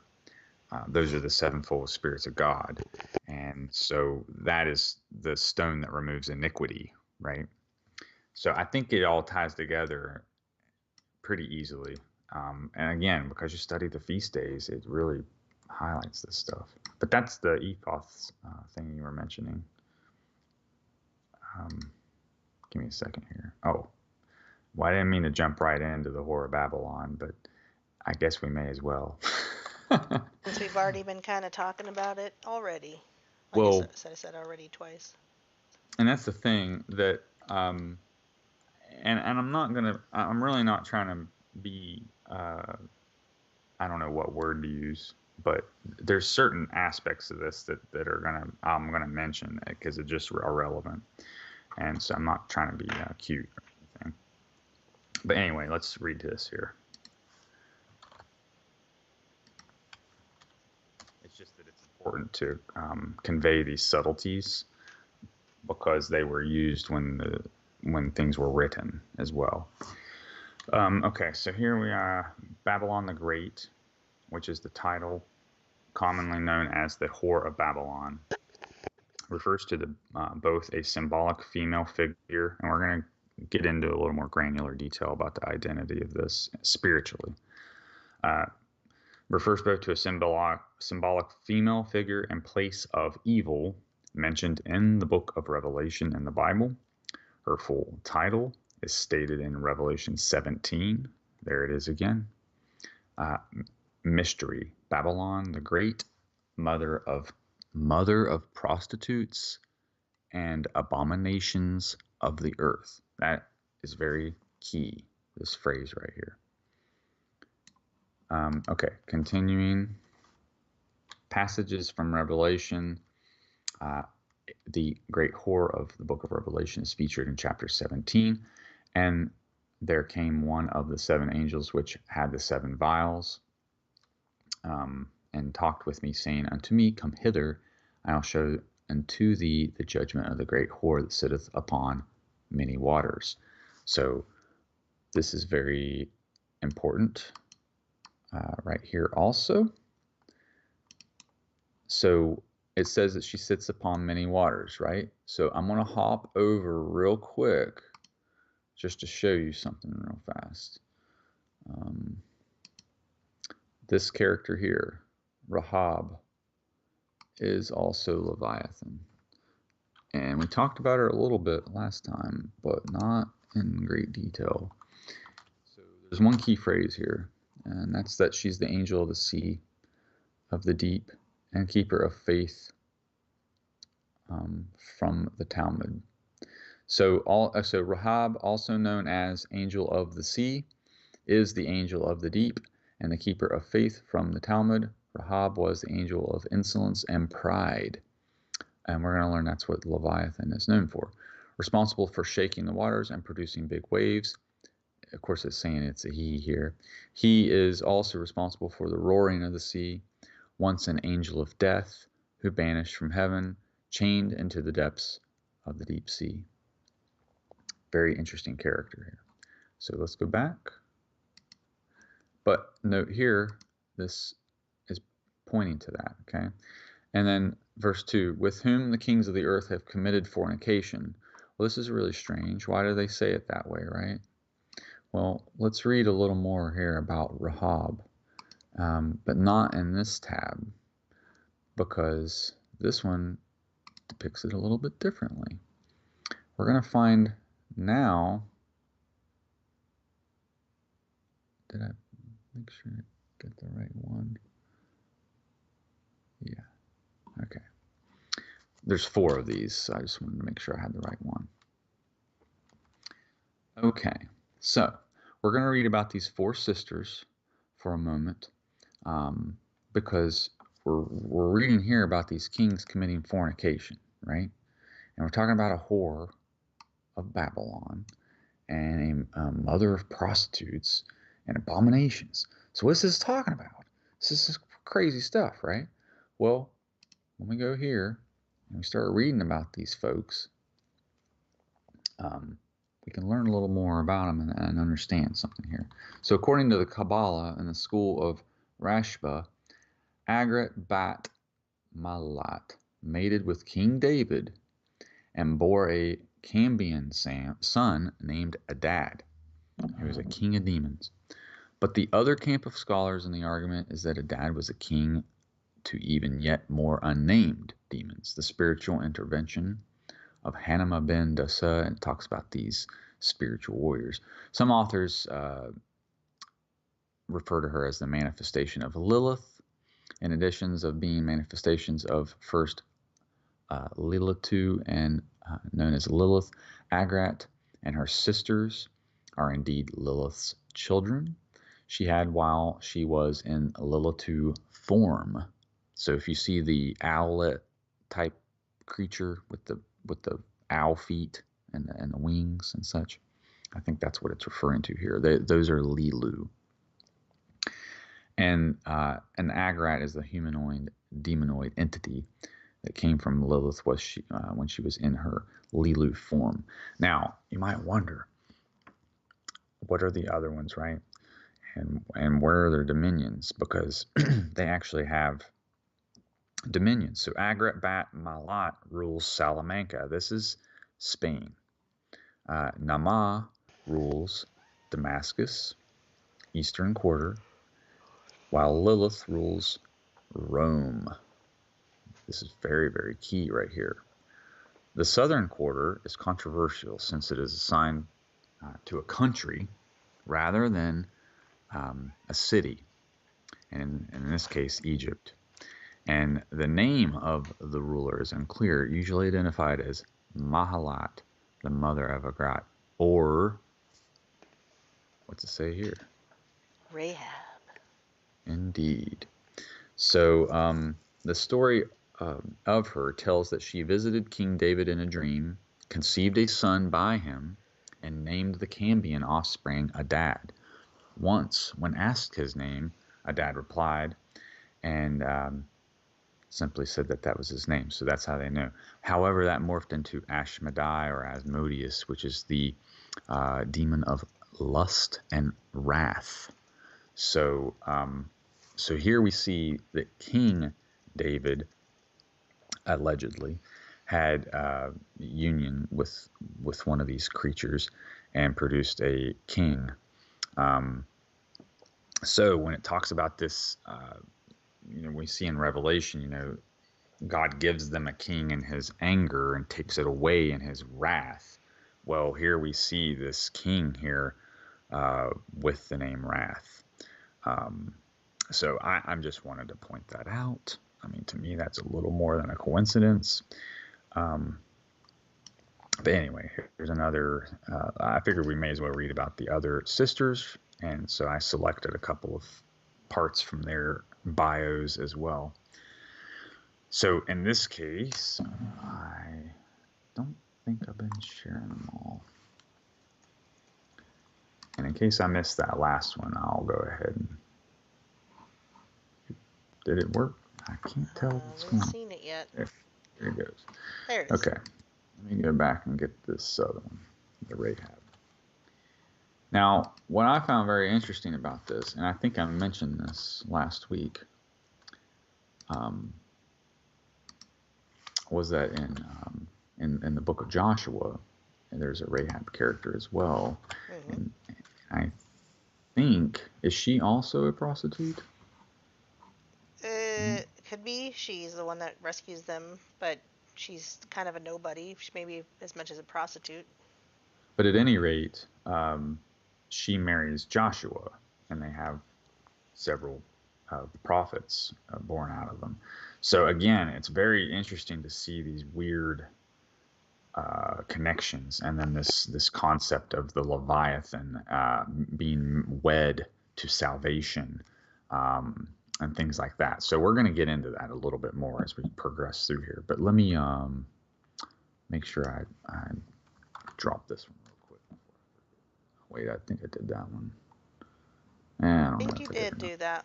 You did two of them. And if it didn't, there we go. Yeah, no biggie. All right, now here's the next one. Okay, Lilith was the first wife of Adam. However, she was cast out of the Garden of Eden for her sinful ways and eating the fruit from the tree of knowledge, as she wanted equality from Adam. This is because Lilith demanded equality with Adam, and failing to acquire it, left him in anger. After leaving the garden, she attempted to create her own garden. Now, this sounds like Jezebel, right? Wanting to usurp the garden, the vineyard, rather. To create her own garden, and became the consort of an angel known as Samael. Again, the L here. Right. Who lusted for her, and she did to him. And when he treated her as both equal and superior, despite his status, because he was actually an archangel, and from their union she birthed many demonic beings. So yeah, this is really something.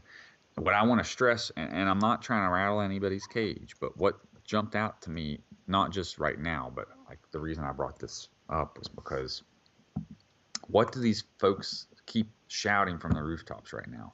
Equality, equality, equality, right? Yep. And I mean, this is exactly what she was all about. And we've already shown which city she rules over, Rome. And then, you know, all we got to do is study these entities and learn their fruits. And then whatever vessels have these spirits in them, you're going to see the same fruits. So that's the whole point. That's how we test the spirits. We got to get to know their fruit a little bit. And so Adam in turn complained to God that his wife had deserted him. God sent 3 angels to take Lilith back to Eden. And when the angels found her in the Red Sea, which is interesting, this is where Abe Zephibod is also located. And that's Beelzebub's son. He pursued the Jews through the desert and stoked up Pharaoh's army and got them to chase, right? Mm-hmm. And it was his job to pursue them through the desert. And then it was when Moses parted the Red Sea and allowed them to traverse it, it was then Abe Zephibod that brought the sea down upon the army, and that's where he also is supposed to be imprisoned. Note how oftentimes water is used in this case. There was another one. Rahab was also said to be imprisoned in the sea. Marine Kingdom. The Marine Kingdom spirits are some of the worst. Yeah, Mara. Yes, the sea. So let me continue here. So she refused and punished with having all of her children slain. Lilith took revenge by launching a reign of terror against women in childbirth, newborn infants, particularly males, and men who slept alone. She was forced, however, to swear to the 3 angels that whenever she saw their names or images on an amulet, she would leave infants and mothers alone. In one account, it is said that Lilith exacted her revenge on Adam by being the one who tempted Eve to eat the forbidden fruit. She returned to the Garden of Eden in order to confront Adam, but due to Adam being her equal, as both she and Adam were created from the same primal matter that God used to create them, she could not harm him.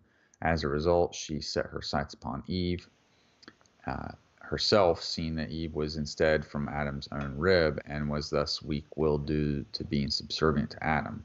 Lilith then took the form of a serpent and manipulated Eve into eating the forbidden fruit from the tree of knowledge of good and evil, and consequently creating the fall of man.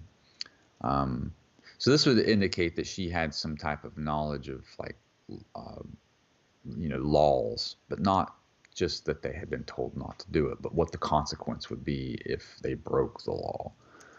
God would have to depart from them.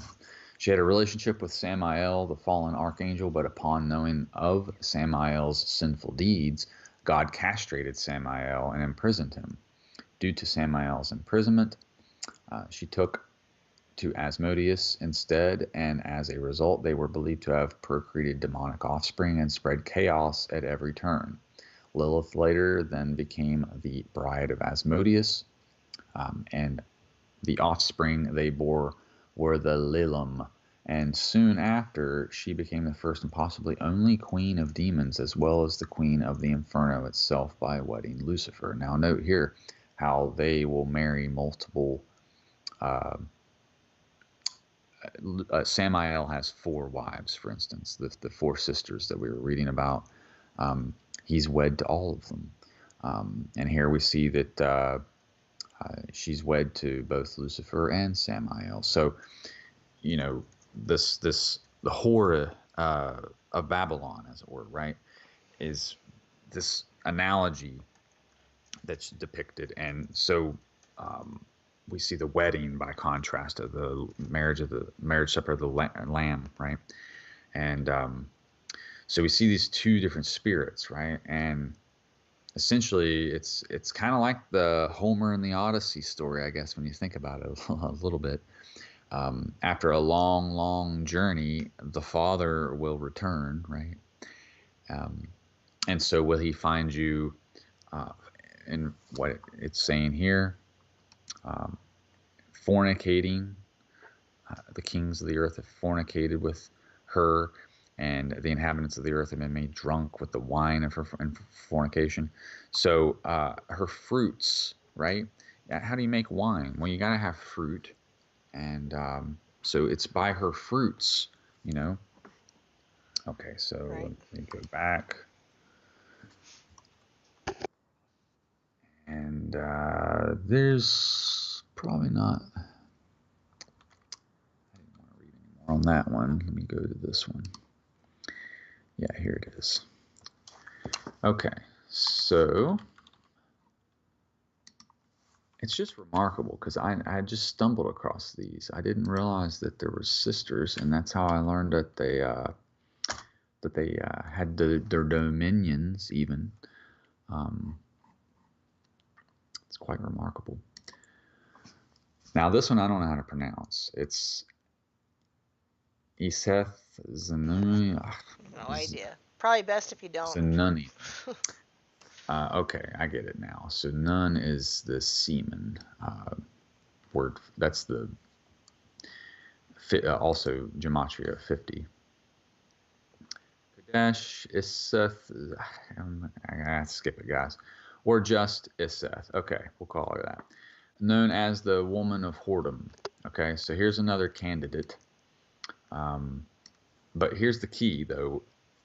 I know that these cities are only cities, but the fact that there's 4 of them too, and Babylon's kind of a worldwide kingdom. I kind of see them all as one, even though they're 4 separate entities. The entity is also part of the Trinity infernal beast with the goat and Samael, mother of the prostitute or woman of all and any. And the mother of the goat is a prince of the Quilopoth, whom rules Sarathiel, the order of the Quilopoth of Binah, which is also wisdom. See, these angels all had jobs and stuff before they fell, which is very interesting. So I think we'll have roles too in heaven ourselves. We replace them, yes. And then we judge them. Which is what Daniel means. It means judge.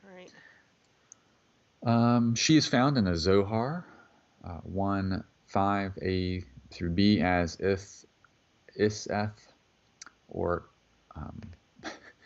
Anyway, I'm going to have to skip that name. She is known generally as one of the 4 angels of prostitution, who are the mates of demon Samael. Her fellow succubi are Lilith Nama and Agrat Bat Malat. She is part of a group known as Angels of Prostitution in Zoroastric texts. She is seductive devil, and is in the eternal journey for the fall of man into the sins of the flesh. She feeds on the souls of the fallen. She is sometimes treated as an angel. She is youngest of Samael's wives and the ruler of the southern quarter, generally seen as being the lands of Egypt, which is where Hashem, Yahweh, led us out of bondage in Egypt, right? Man, this is such good stuff. The southern quarter is controversial since it is assigned to a country instead of a city, like the other quarters, Salamanca, Rome, Damascus, which Damascus is Isaiah 17, it's destined to become desolate, right? Right. Just like the city on the 7 hills, which is Rome, probably become desolate. You never hear anything about Salamanca, though. Very interesting. The name of the ruler is unclear, identified as Malat or Rahab, instead of Iseth as the true ruler. So, I know I had to get through a lot of that stuff, guys, and I thank you for bearing with me. But what we needed to kind of make the point of here was that it keeps coming back to this. So, I find it interesting that there's some contention or disagreement over who's who and what their domain is and what their name is, but I find it interesting that in the end it seems to always come back to this. So, you know, I think the whore or this Leviathan type character we're going to read about in a second. You know, as you can see here, the Lord created these large creatures, right? And he slayed Leviathan and says that he fed it to the people. So what does that even mean? I mean, that's a truly complicated way to explain things, right? I mean, are you saying that there really was a dragon eating its tail and that Yahweh killed it and that became parts of the inhabited earth or parts of the waters, perhaps? I mean, that's a really strange thing to say, right? But it seems to be that the behemoth would represent land and the Leviathan would represent the water. Right. Now, we'll get into this a little bit more.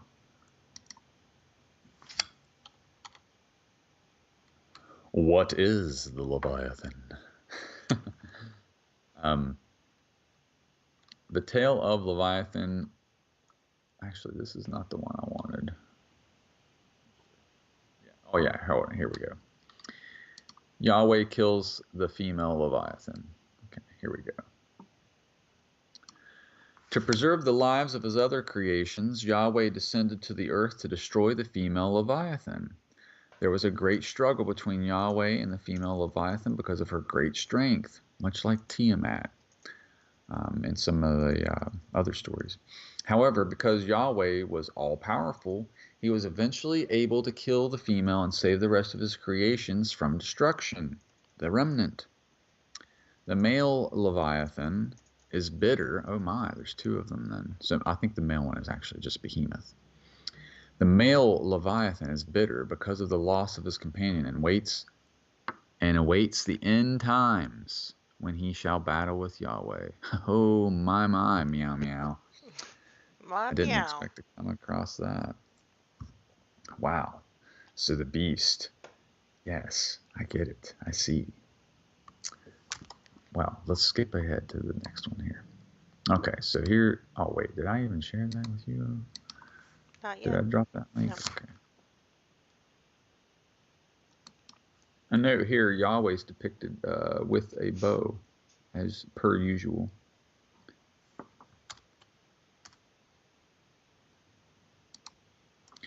Let me make sure there wasn't. Yeah. All right. This is really good, guys.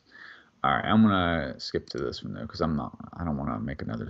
I don't want you guys have to sit there for 3 hours again. Okay, now here's this one.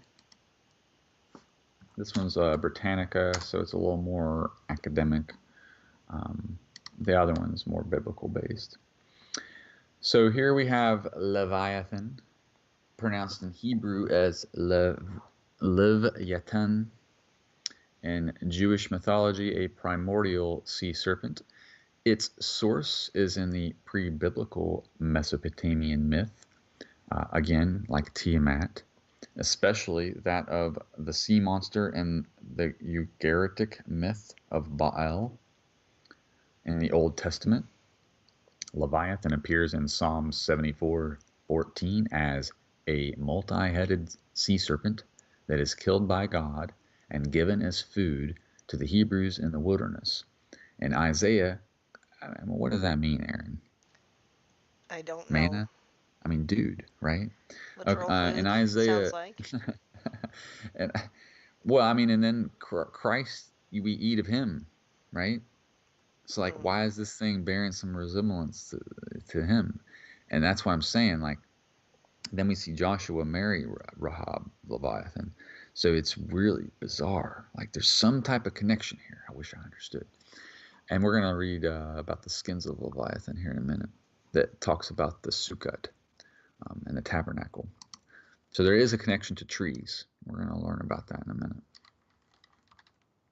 Okay. In Job 41, it is a sea monster and a symbol of God's power of creation. In Isaiah 27:1, Leviathan is a serpent and a symbol of Israel's enemies. So it seems to be that this Leviathan character is that old serpent or that dragon, right? Mm-hmm. But what we're seeing here is it's not a male, though, right? Well, okay, except for female. We talked about that with Gary, and he said there was a male and a female. Yeah, well, this is the male. It's the behemoth. And this is the Leviathan. I thought there was two Leviathans, and one was yeah, I think his name's just Behemoth, though. I think they're both named that. But there might just be two Leviathans. I don't know. Maybe Behemoth's an entirely different creature.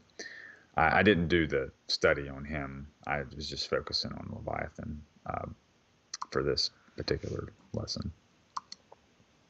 But I'll look into the Behemoth thing next. Okay, because we know for sure a Leviathan creature was a female.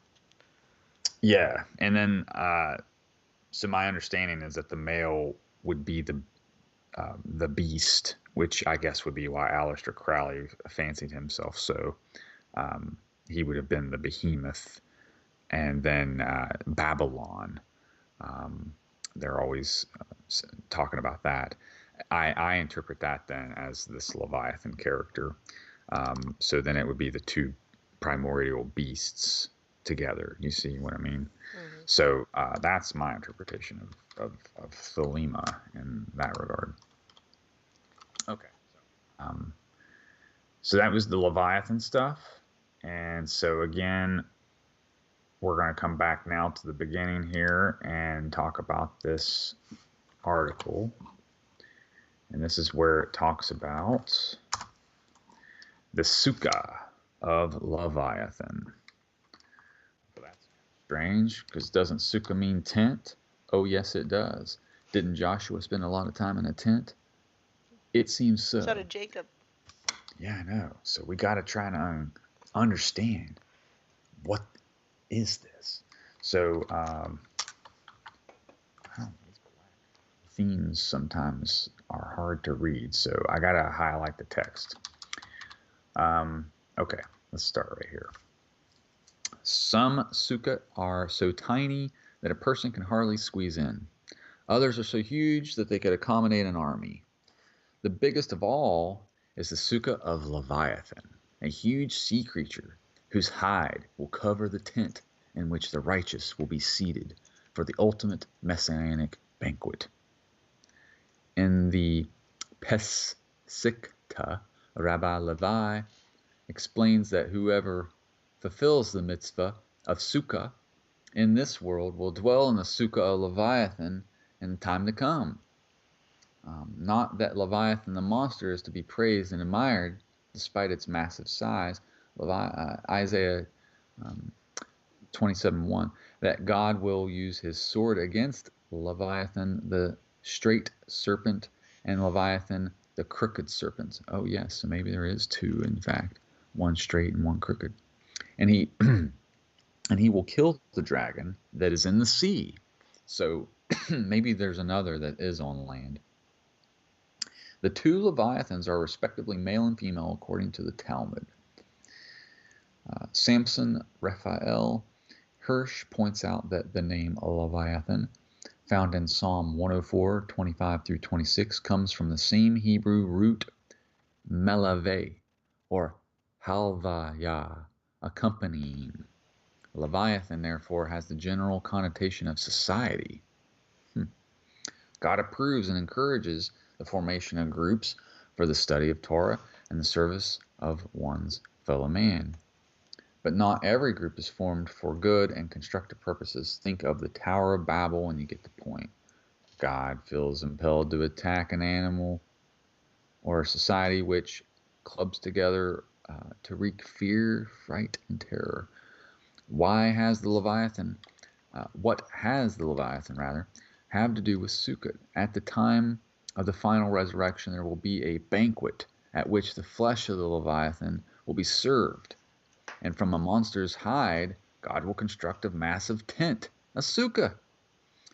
Maimonides gives the banquet of Leviathan a spiritual and intellectual connotation. It will be the climactic gathering of the learned Tzikin. That's actually just a word that means holy man. This one right here. Hidden in the darkness is the Tzikin. That's really crazy. It all goes black except for what you just had highlighted. It's just the theme I have, I think, that makes it all black because I'm photosensitive. Yeah, me too. I Light like it. hurts my I like eyes. the black background stuff. Anyway. I do too. So the Sukkah and the search for inner peace. The words Sukkah and Shalom go together. Shabbat Shalom, folks. Many of our prayers ask God to spread over us Sukkah Shalom, the Sukkah of peace. That would be your tent canopy. The imagery arises out of the shape of the Sukkah as a protective covering. If we can sit together under the same Sukkah, we will have peace. Peace comes when we no longer hide from each other behind a wall or shout at one another across a divide. Peace comes when we all sit side by side and recognize our common humanity. Lord Jakobovits offers another perspective. The Sukkah serves as a token of peace, perhaps because it is a symbol of moderation and compromise. It must be a temporary abode, a dairat irarai, and yet be used like a permanent home, a k'en t'zru. Its covering must be thick enough to provide more shade than sunshine inside, and it should yet be loose enough to allow the stars to be seen through it. The covering material must be of plants grown from the earth, and yet be detached from the ground. The sukkah must be at least 10 handbreadths high, and yet no more than 20 cubits, approximately 3 feet and 37 feet respectively. It must accommodate a person, and yet need hold only his head and the greater parts of his body. It must be specifically built for the festival, at least in part, and may yet be left standing from year to year. It's very interesting. Moderation and compromise are the ingredients of peace, says one rabbi. The theme of unity figures not only in relation to the sukkah, but also the laws and customs of the Arba'a Minum. Each of the four plants is considered, each of the four plants is different and distinctive, yet all are needed or else the mitzvah cannot be fulfilled. Um, I believe the best way to explain what a mitzvah is like some type of commandment that God has given. So there are what they would consider positive and negative mitzvahs. In other words, what not to do and what to do. So like when we're talking about these feasts, for instance, there would be mitzvahs involved with each of them that you could do. The lesson is that unless the human community, likewise composed of many different types and groups, is bound together in coexistence and cooperation, the world and its inhabitants cannot hope to survive. Unity also sounds very new agey. Unity also comes into a sacrificial Unity also comes into the sacrificial ritual for Sukkot. I was just making sure I read that correctly. When the temple was standing, 70 bullocks were offered, symbolic of what was then thought to be 70 nations of the world. The festival taught the importance of praying for mankind as a whole with all its nations and groups, which this again really makes Isaiah 11:11 stand out when it talks about the gathering of the remnant. And so, yeah, I can really see how this Leviathan relates to the Sukkah. This is really interesting, which is also the tabernacle. And this would be the time that occurs in the time of Virgo. So your woman clothed in the sun, with your 923 2017 Revelation 12:1 reference, is your Sukkah. So you could almost say that was our Leviathan sign. But then there's a dragon seeking to devour that child also. So you mentioned Jacob in a tent. Yeah. There's Joshua in a tent, Moses in a tent. These are some of those things you can look through if you're going to do a study on it. So keep your eyes out for, the Sukkah. Now sometimes you can see it spelled this way, but anyway, the gist here are that you're supposed to make it from trees, right, and branches and leaves, and it's supposed to be thick enough that you can keep the elements from breaching it, but you should still be able to see the stars through it. That could be tough. Very interesting. Why that would be expected. Why should you have to see the stars, right? Okay, so there could be a really good reason for that. Let's see if we can go to, yes, here we are. Revelation 6:13. So you have to be able to see the stars through your Sukkot, right? All right, well, here's in Revelation 6:13.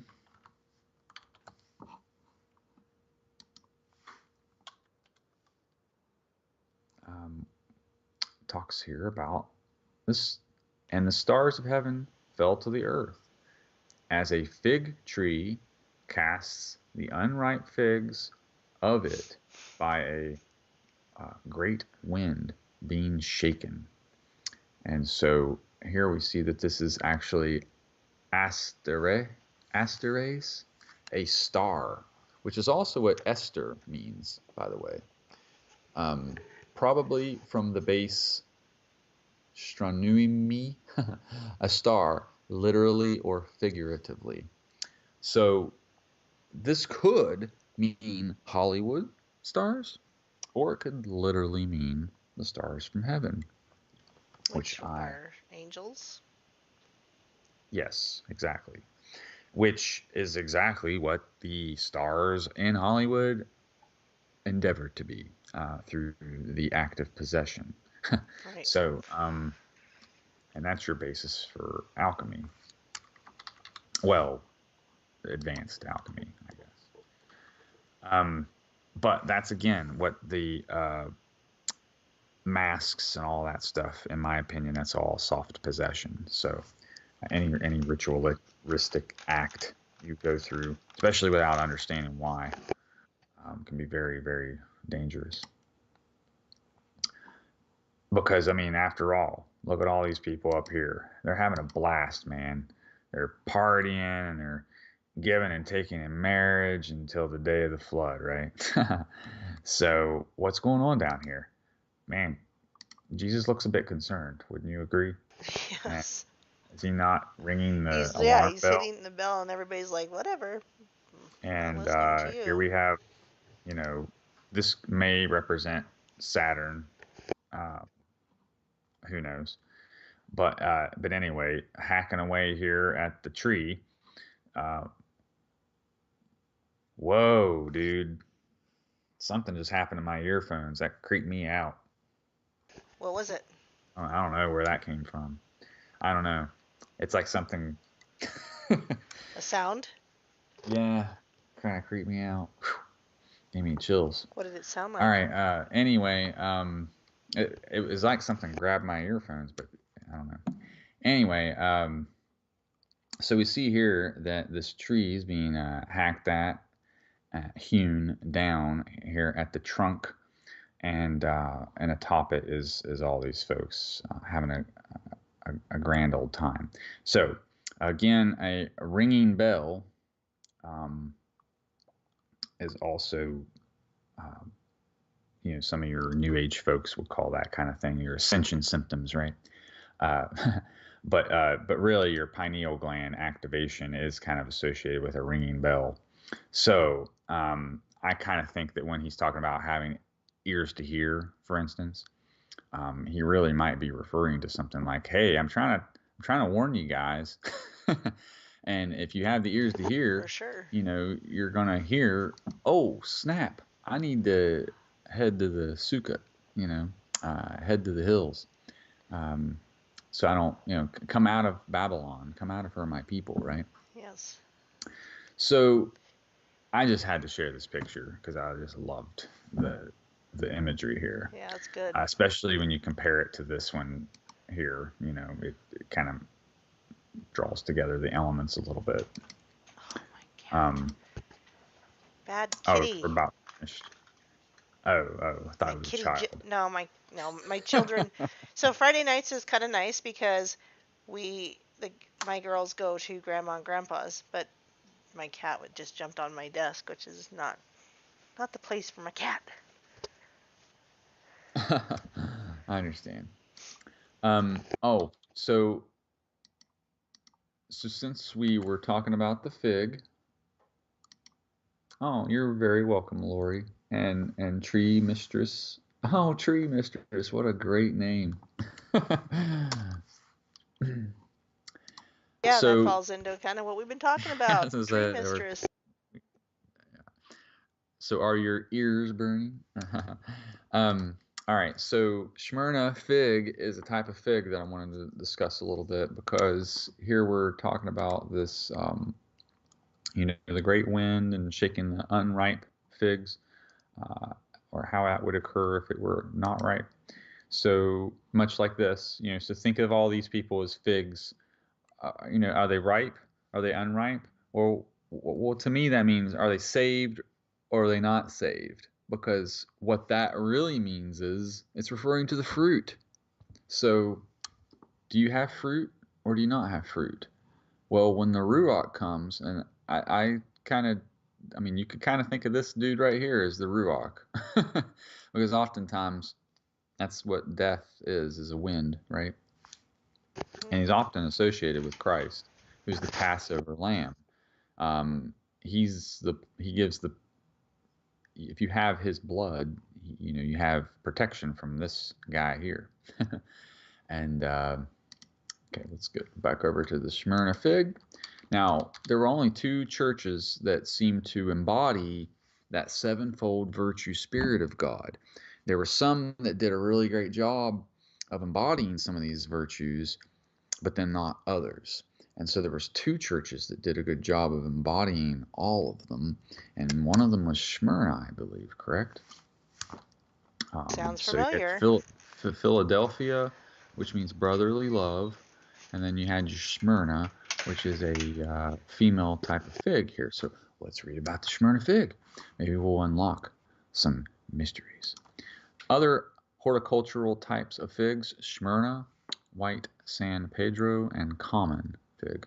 Smyrna type figs develop only when fertile seeds are present. My, already getting a little bit of wisdom.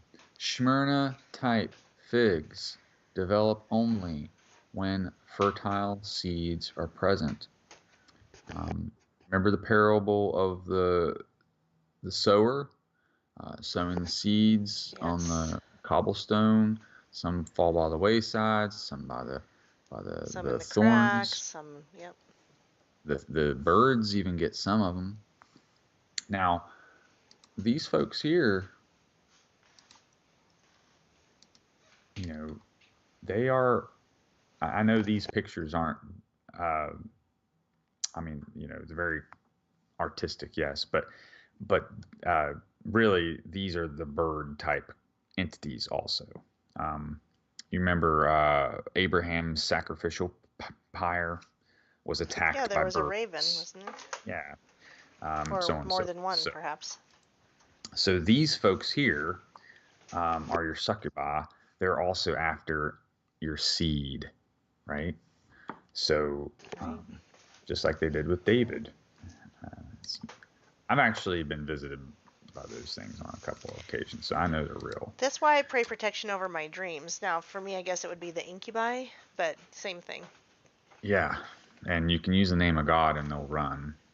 That's the only thing that works. Yes. But they'll paralyze your body, and then it's scary.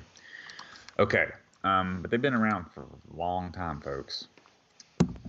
All right, so these Smyrna type figs only develop when there's fertile seeds present, and these seeds account for the generally excellent quality and nutty flavor of the fig.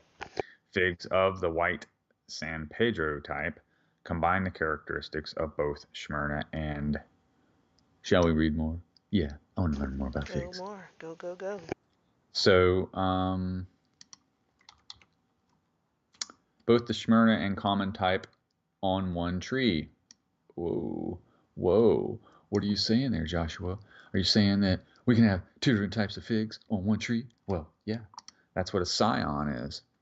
That's what, that was Hashem's plan, is to graft the Gentiles onto the tree, right? Just like he's doing here. Just like he talks about when he joins the two branches together, right?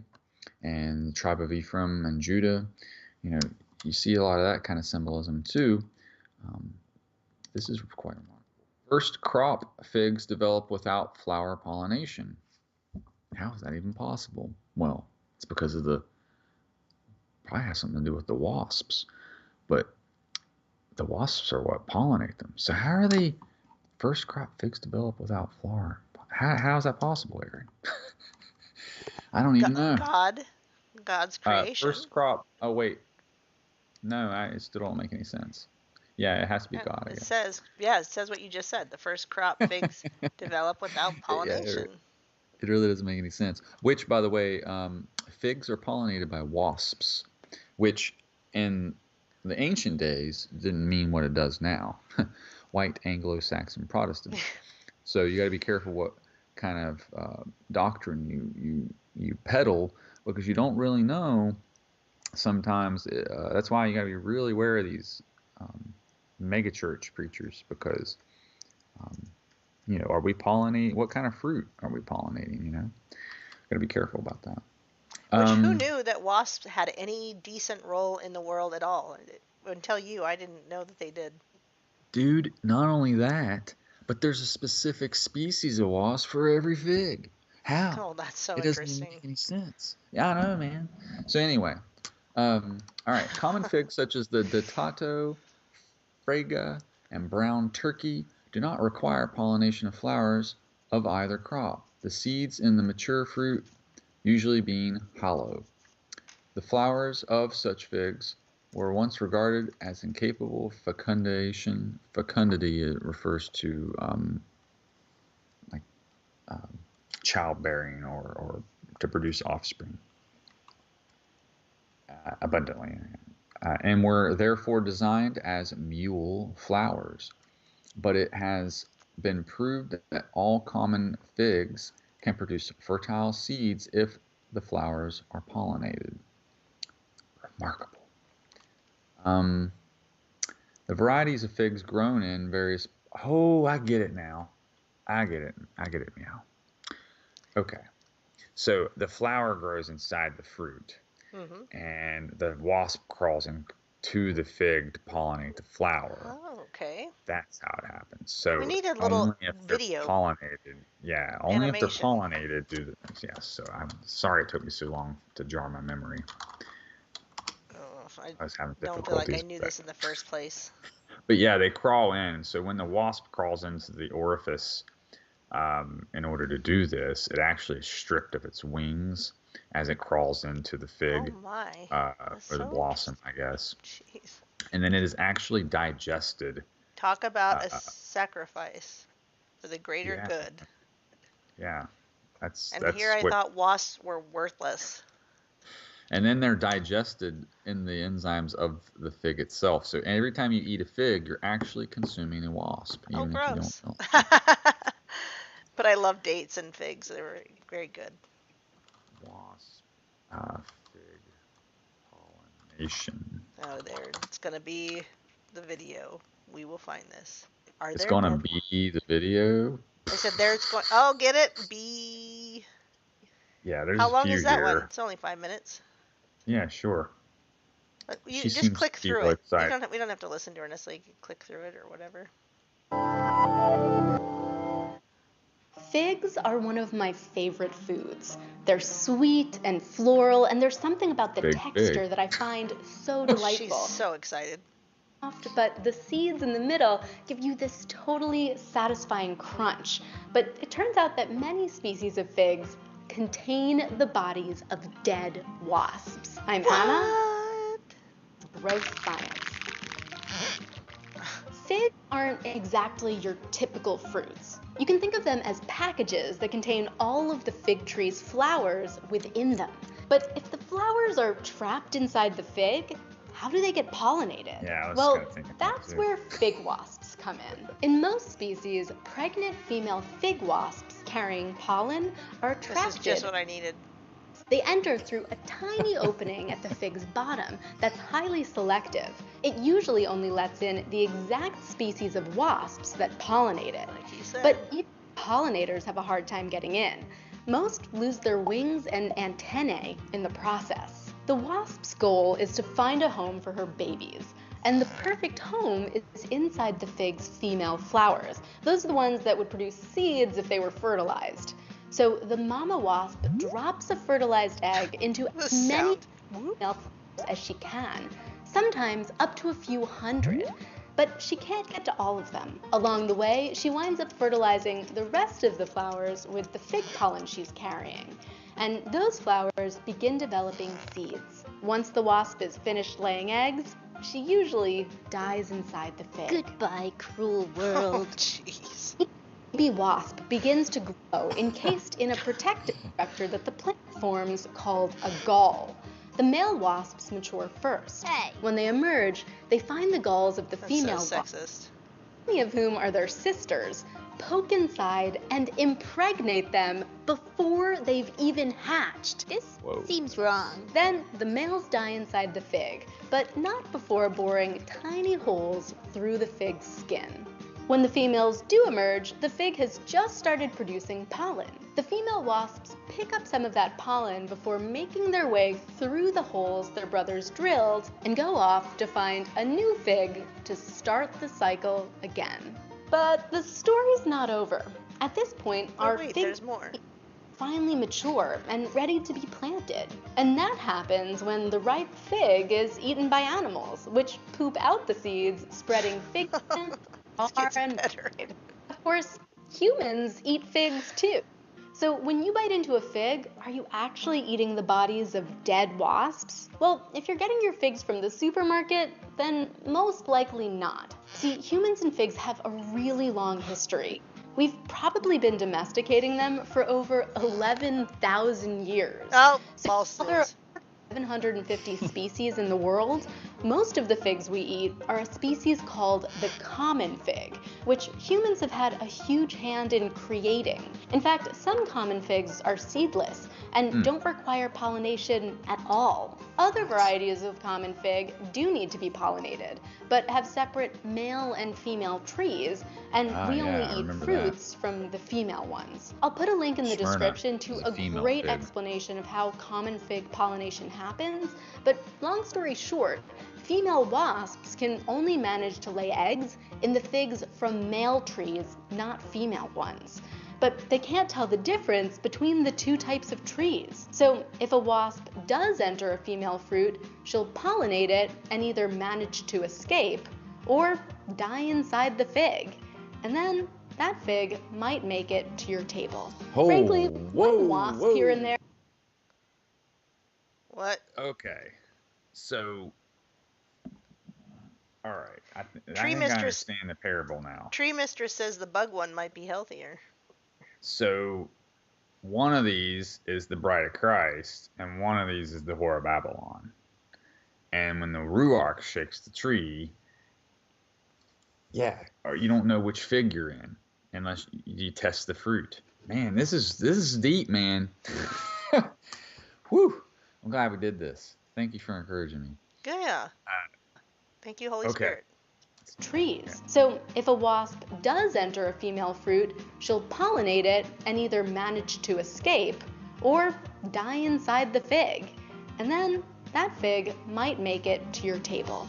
Frankly, one wasp here and there isn't enough to deter me from eating these things. But if you're still feeling squeamish, just think about it this way. By eating that fig, you're benefiting from a complex and, in my view, beautiful partnership, or what's called a mutualism, between two very different species. One that's been delicately crafted by around 9 million years of evolution. 90 million. Fake news! At least for curiosity, if not for dinner. Well, it's interesting because okay, I think we can stop it. Your male figs are the knotted figs. So yeah, let me see here. And actually, I think it's Amos. Yeah. Oh wait. No, those are clothes. Wait, it says a gatherer of or a nipper of figs. Amos. A gatherer or a nipper of figs. Nipper. So it doesn't mean he's stealing them? Maybe, yeah. Amos, a gatherer or nipper of figs. Back in the 9th century BCE, the prophet Amos was commanded by wicked Amaziah, a calf-worshipping priest, to stop prophesying in Israel. Amos objected, stating, quote, I was a herdsman and a nipper of figs of sycamore trees. And Jehovah proceeded to take me from following the flock. And Jehovah went on to say to me, go, prophesy to my people Israel. Amos 7:14-15. Yes, Jehovah sent Amos as a prophet. It was not his own idea, but what did Amos mean when he said that he was a nipper of figs of sycamore trees? The Hebrew expression so translated appears just this one time in a New World Translation.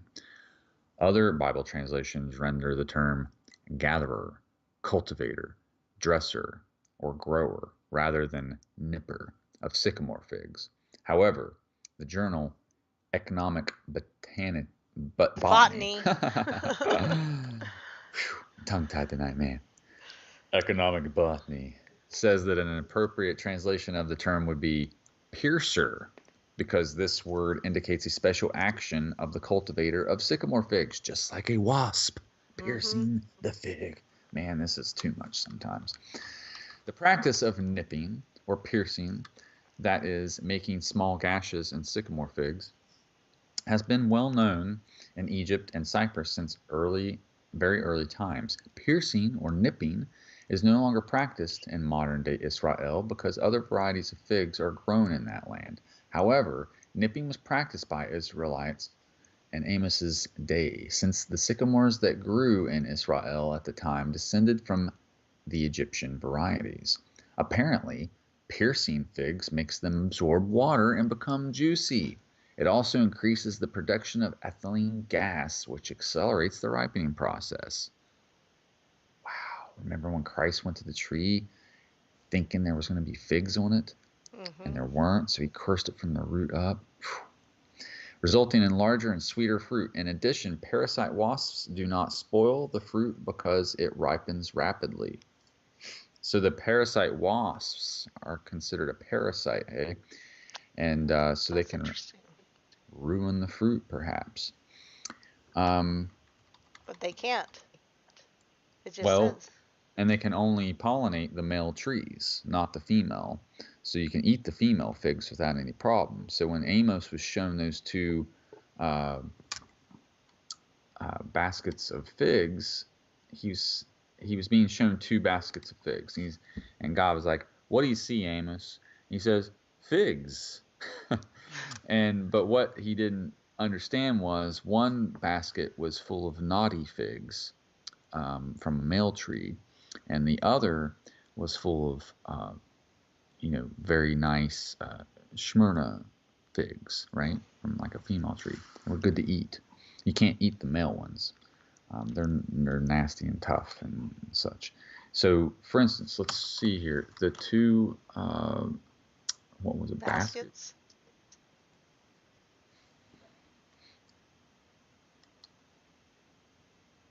I guess this might be the best one. Try it.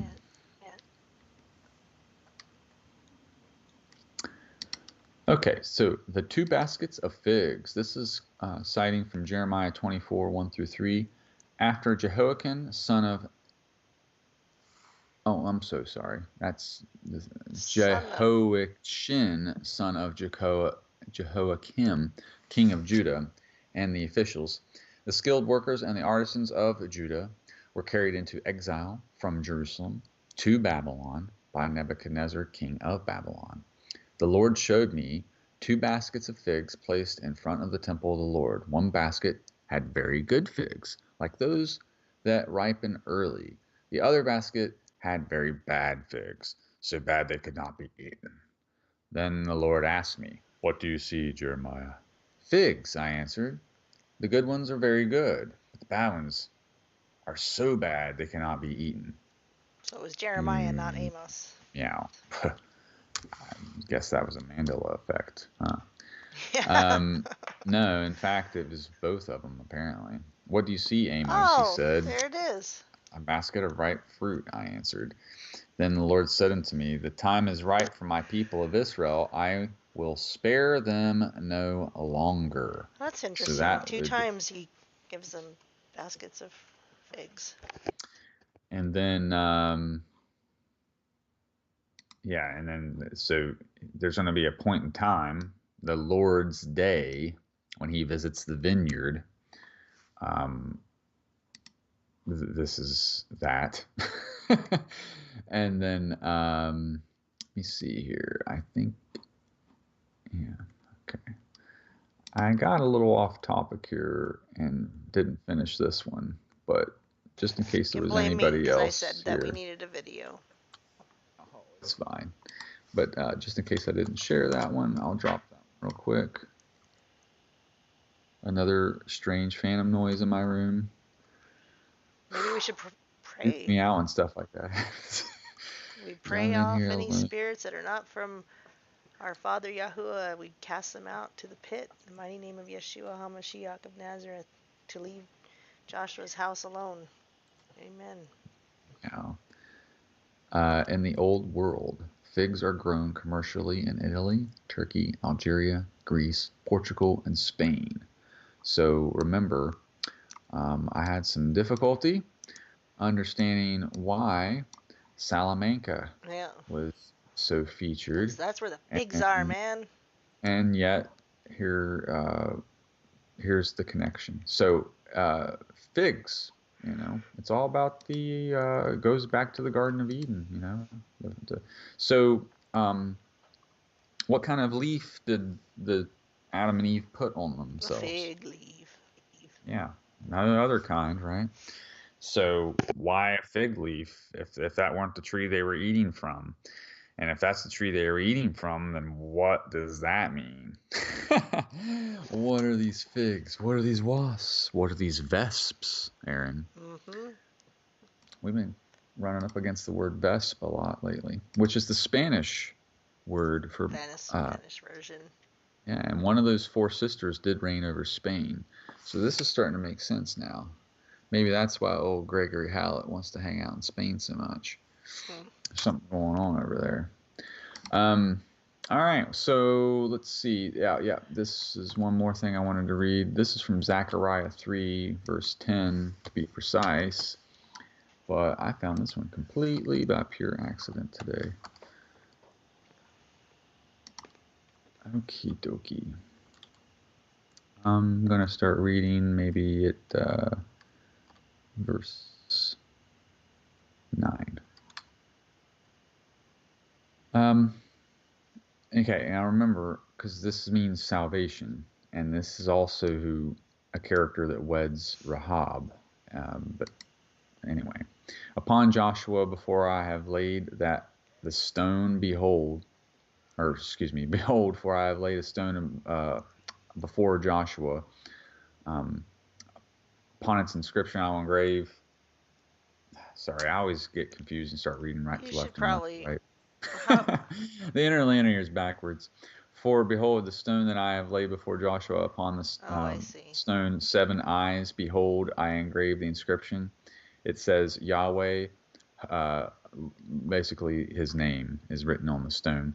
And I will remove iniquity of the land in one day. And in one day, that says Yahweh, Lord of hosts, I will invite everyone and his neighbor under his vine and under his fig tree. Now, let's see what the word for this is, because his fig tree. Interesting. So if we go back here, this is why I like the interlinear. I'm sorry it makes me seem so clumsy and stupid, but you get so much more out of it.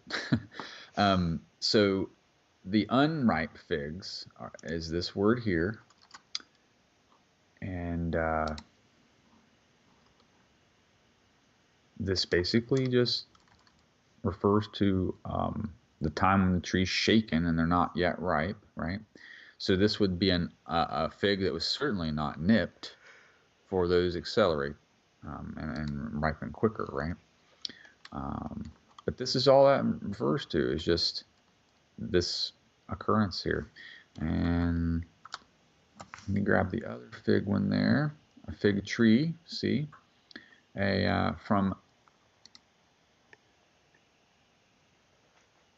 Okay, so this occurrence uses the Matthew parable. The fig tree is using this occurrence. And then again, when he curses it, he's using that occurrence. We see this again in Mark, again in Luke, even in James. And then so we don't see we see now that the fig tree here in the parable that is cursed and withered up is the same fig tree word in Revelation 6:13 when it's talking about the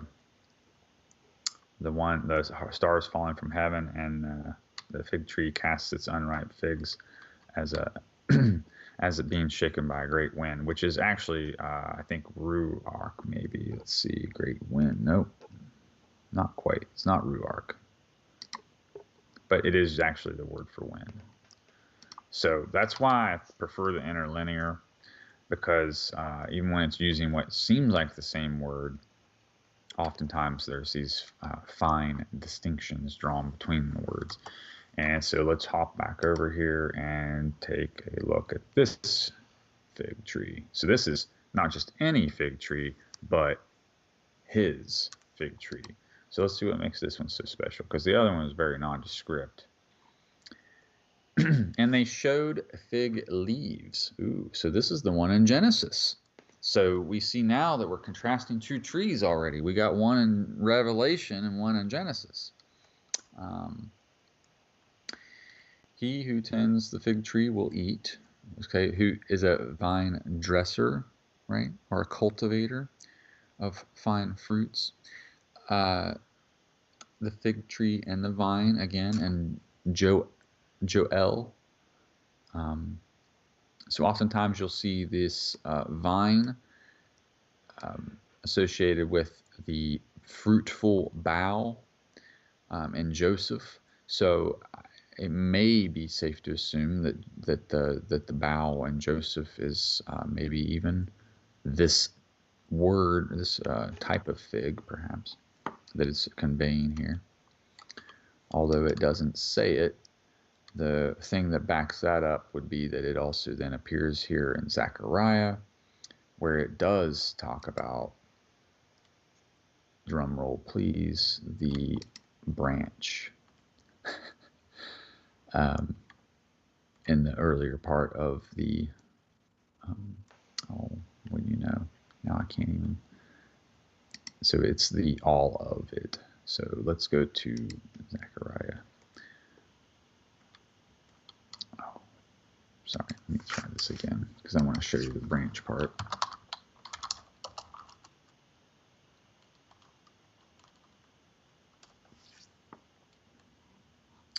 Okay, so in this case, not good enough to read it in Hebrew, pure Hebrew yet. But working on it. So let's see here. Let's go back to the some type of version I know, I guess. How about that? Any linear is fine as long as it's the whole chapter. Sorry, this site's really not easy to navigate. Okay, as you can see on the screen. All right, so what's very interesting about this particular chapter is that this is actually where it's showing Satan as a basically a prosecuting attorney, and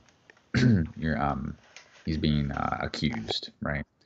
All right, and then you have Christ as your defense attorney, right? And so let's see here, we go down to where it's talking about the branch. I'm sorry, let me just search for it real quick. It's even in all caps. Okay, so that would be down in verse 8.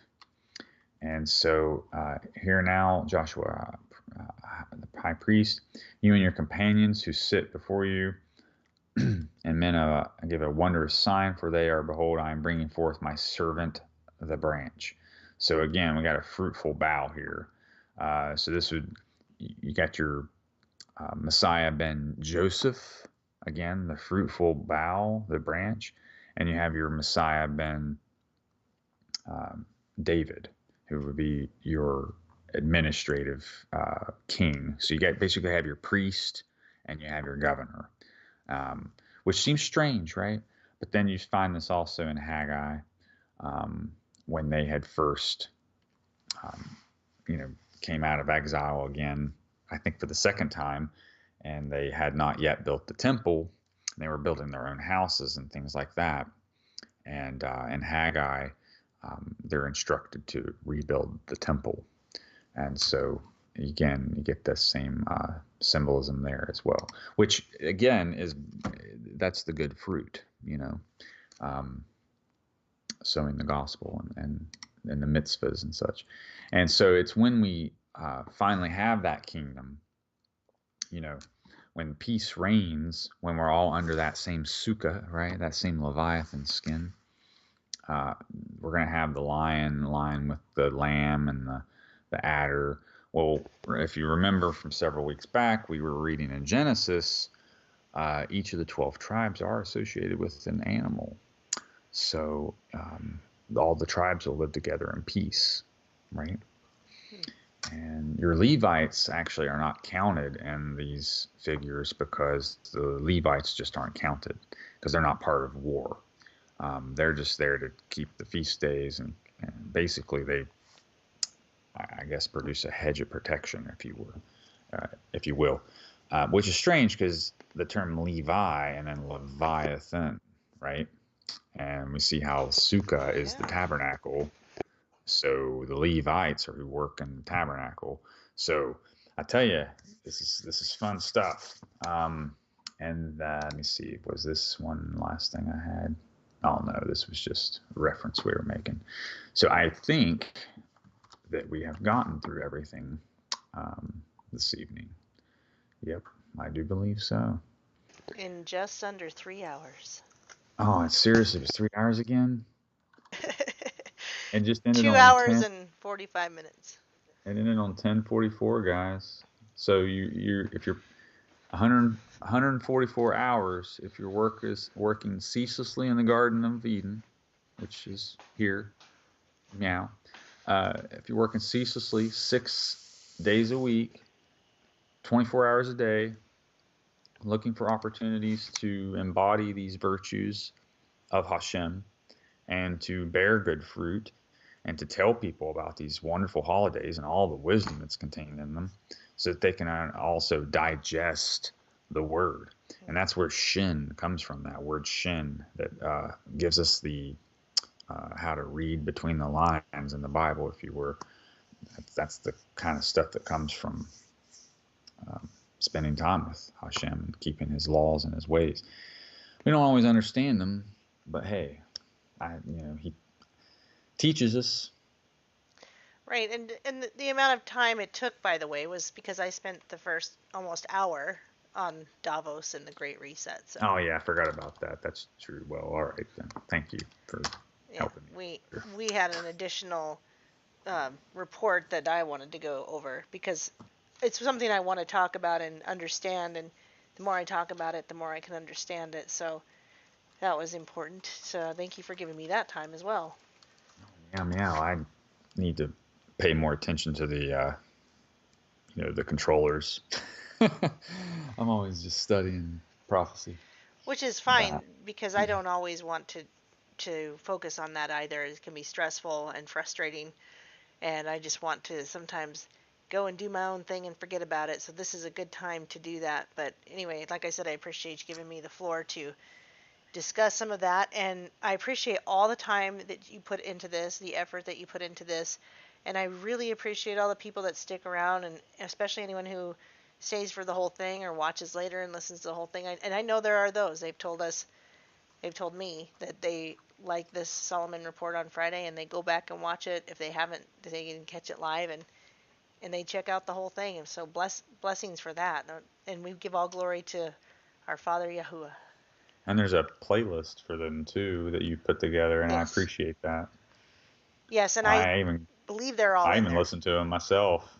They're really fun to listen to. I'm usually capable of clicking that playlist and making it happen. And if anyone notices I missed any, go ahead and let me know. I think I've gotten in the habit of making sure they all go in the playlist though. So, anything else you want to final thoughts or anything you want to say to everybody before we?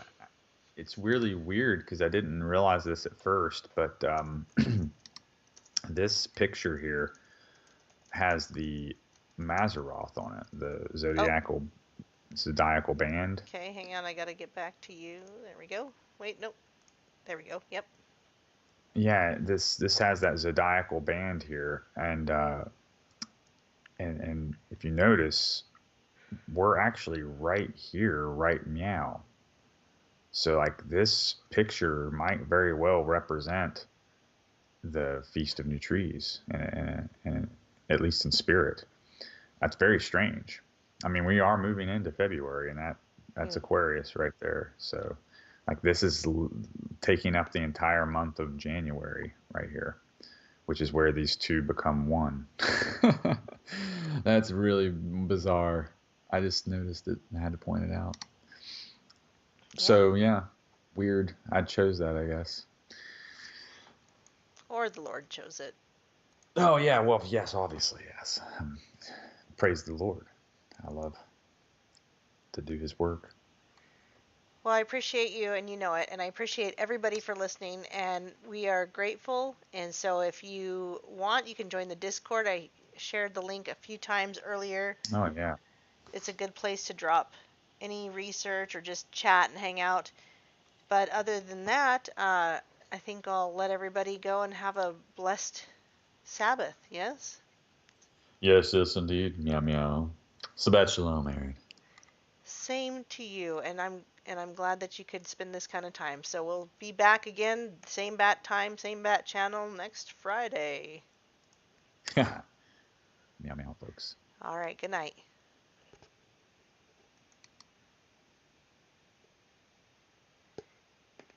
Peace and love of the Lord to you all. Thank you so much for spending time with us, and I'm so grateful to NBC for teaching me things I would never catch on my own.